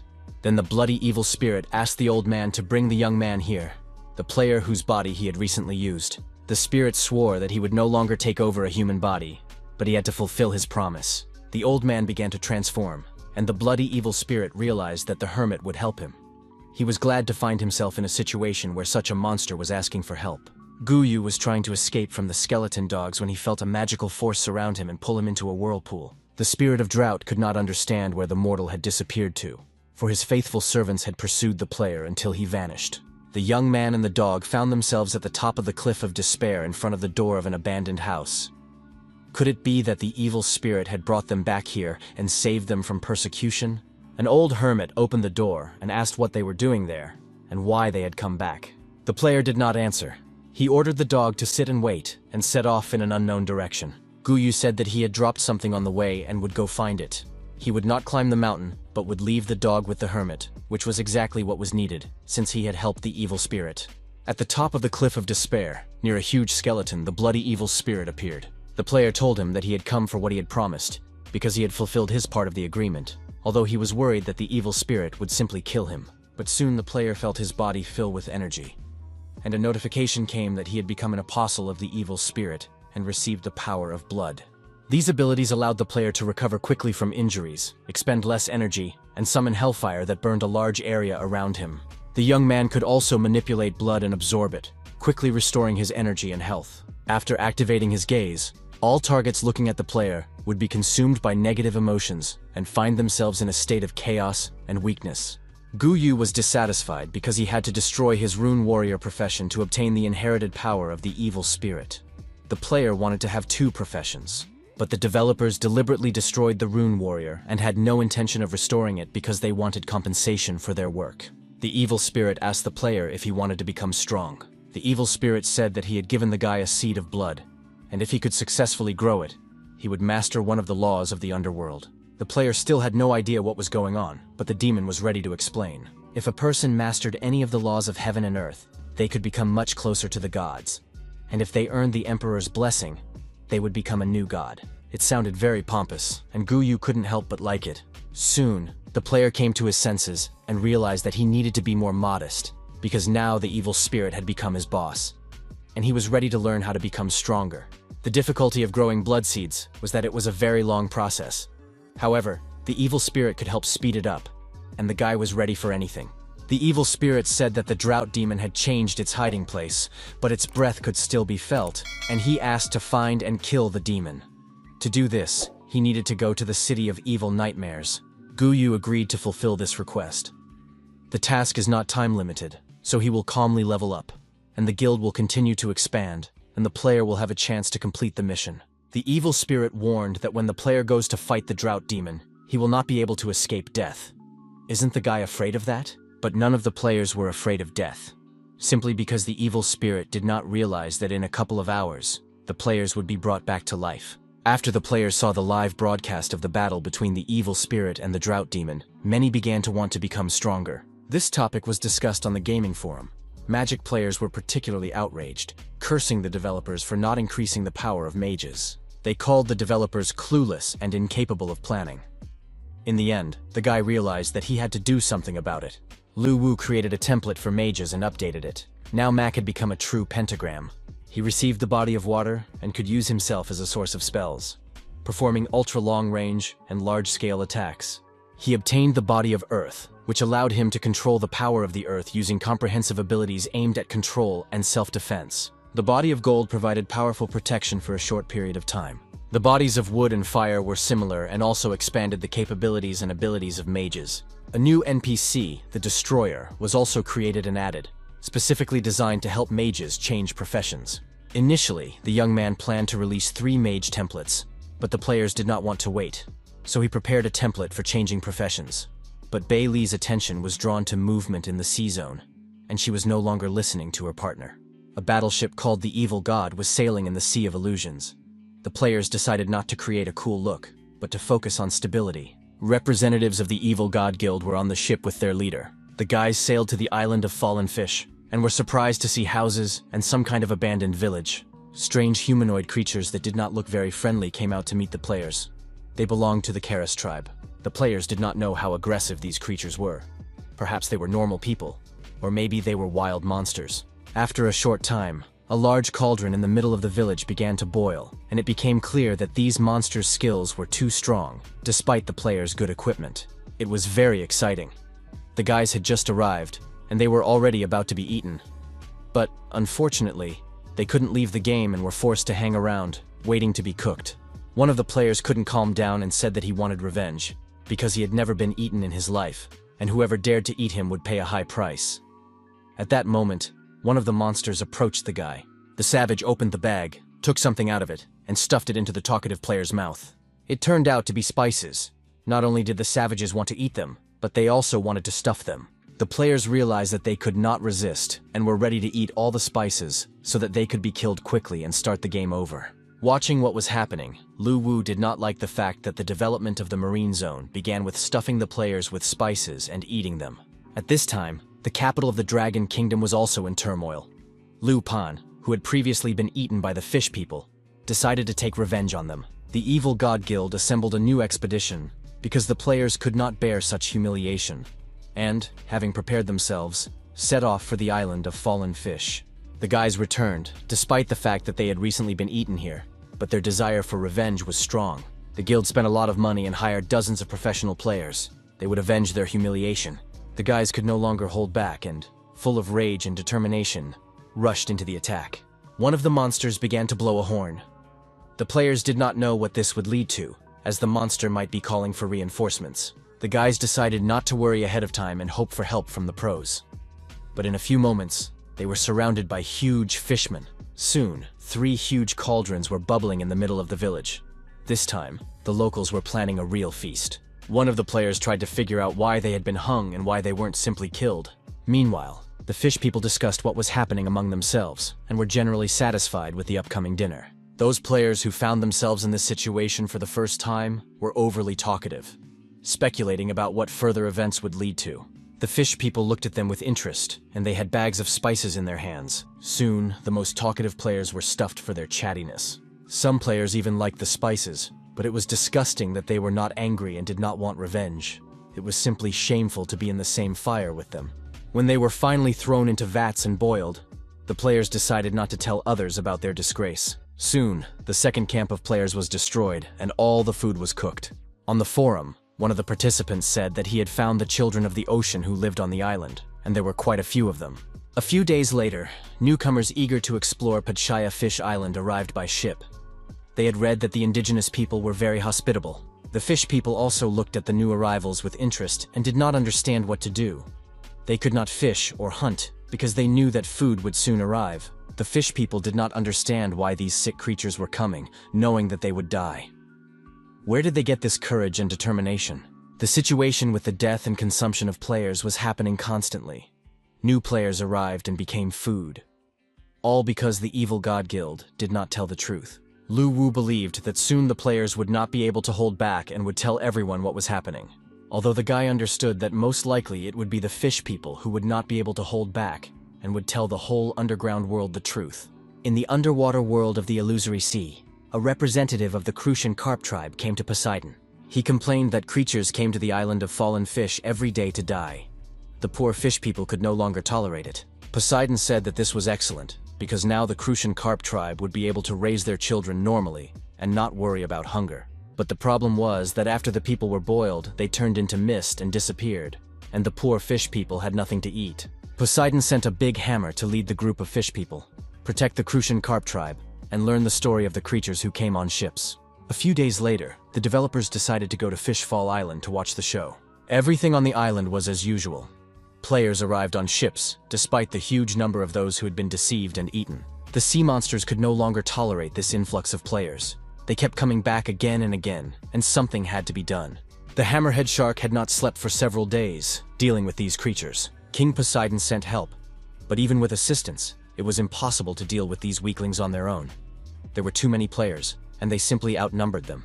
The big hammer was initially delighted when Poseidon sent him to guard the area, because the Crucian Carp tribe was responsible for food and drink.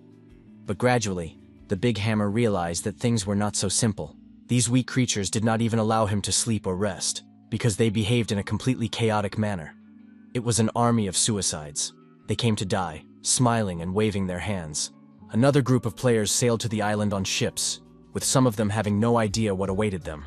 The poor sea monsters looked in horror at the approaching flotilla. They did not know what to do or where to hide.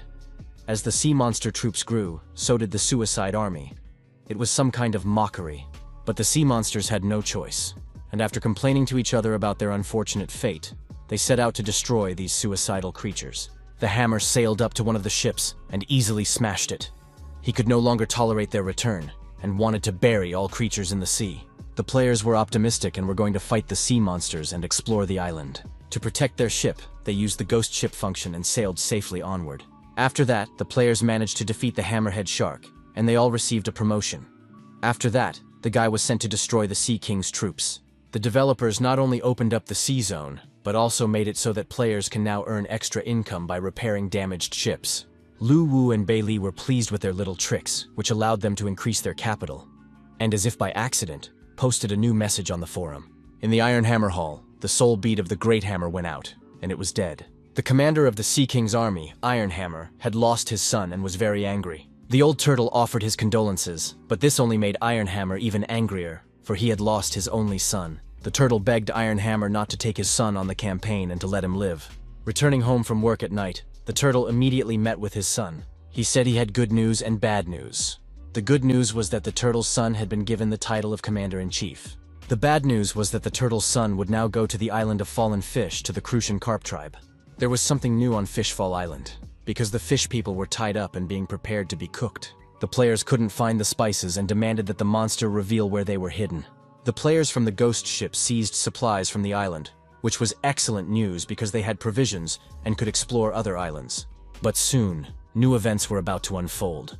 The players' wave of revenge for being humiliatingly cooked for dinner attracted the army of the Sea King. The size of the sea monsters was staggering even to the program developers. Perhaps it was time to worry about the players' fleet. Suddenly, a storm broke out at sea, and huge waves, taller than the ship, rose from the sea. The players realized that a battle was inevitable and prepared for combat.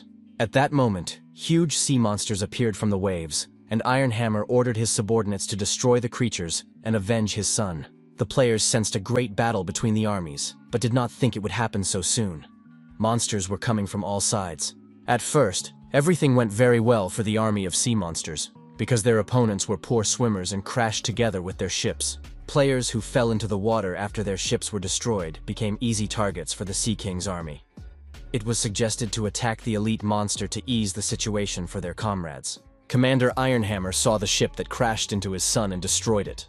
Therefore, Ironhammer decided to take revenge with his own hands. The monster rushed into the attack because he was not going to stop until he destroyed this ghost ship. He fought for his life, striking the ghost ship, but it did not break. The players on the ship were slightly shocked by what was happening.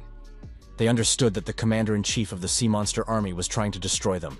Iron Hammer continued to pound the ship, entering into a kind of frenzy, and soon a small crack appeared. The dragon ship's shield was broken, and the players decided to jump into the water to stop Iron Hammer, just to prevent him from destroying the ship. A battle began between the player and Iron Hammer, who was strong and also had spiked armor. The guild leader used the rune of power and still could not defeat the monster. It became clear that it was not necessary to have techniques against a powerful opponent. They did not work. Iron Hammer crushed his opponent left and right, and was finally able to deliver the decisive blows. Other players were also unable to oppose the sea monsters when they found themselves face to face with them. The players realized that they needed to retreat, and some of the ships managed to turn around and flee. After the battle and using the rune of power, Iron Hammer began to recover, but he still felt dizzy. Bai Li was upset that the players had fled and lost. She wanted them to continue playing, and considered it necessary to introduce rewards for exploring the sea territory. Then she saw some of the players setting up a long fishing line to catch a huge fish, and Bai Li guessed that Poseidon was the main target from the beginning. Lu Wu was happy because their army was conquering not only the land but also the sea. Sure enough, after a few days, the players realized the gap between the strength of the players at sea and the army of the Sea King. They began to strengthen their ships, but most players did not have the money for reinforcements, so they went to the northern region to cut down tree demons. A phone call interrupted the conversation, and the young man answered. It was a caller named Manman, who suggested going out and having fun.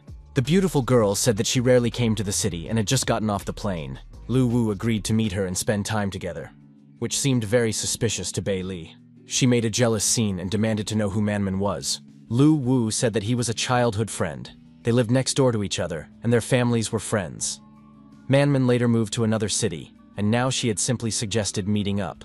The young man did not want to take Bai Li with him, even though she promised to protect him.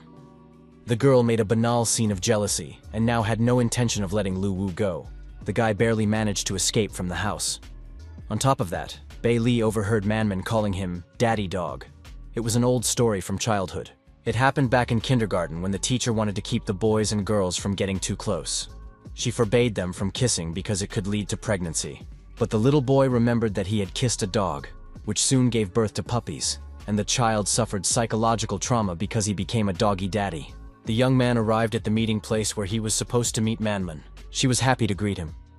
He also noted how she had grown up and become even more beautiful, although her personality remained unpleasant. A work call interrupted their conversation. Manman confirmed that she wanted to collaborate on broadcasting the gaming event.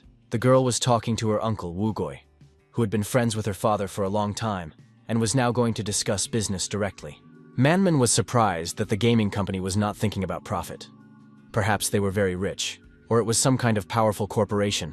and cooperation did not fit in with their development philosophy.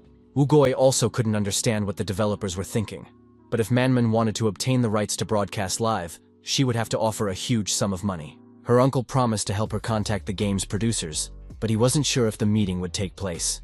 That was the end of the business conversation. The girl apologized to her friend for being distracted by an important call, but now she was ready to spend time with him. She suggested they go for a walk together because she hadn't been in the city for a long time. Besides, she was hungry, and they still had the whole evening ahead of them. Late at night, Lu Wu returned to the apartment, where he was met by an angry Bei Li.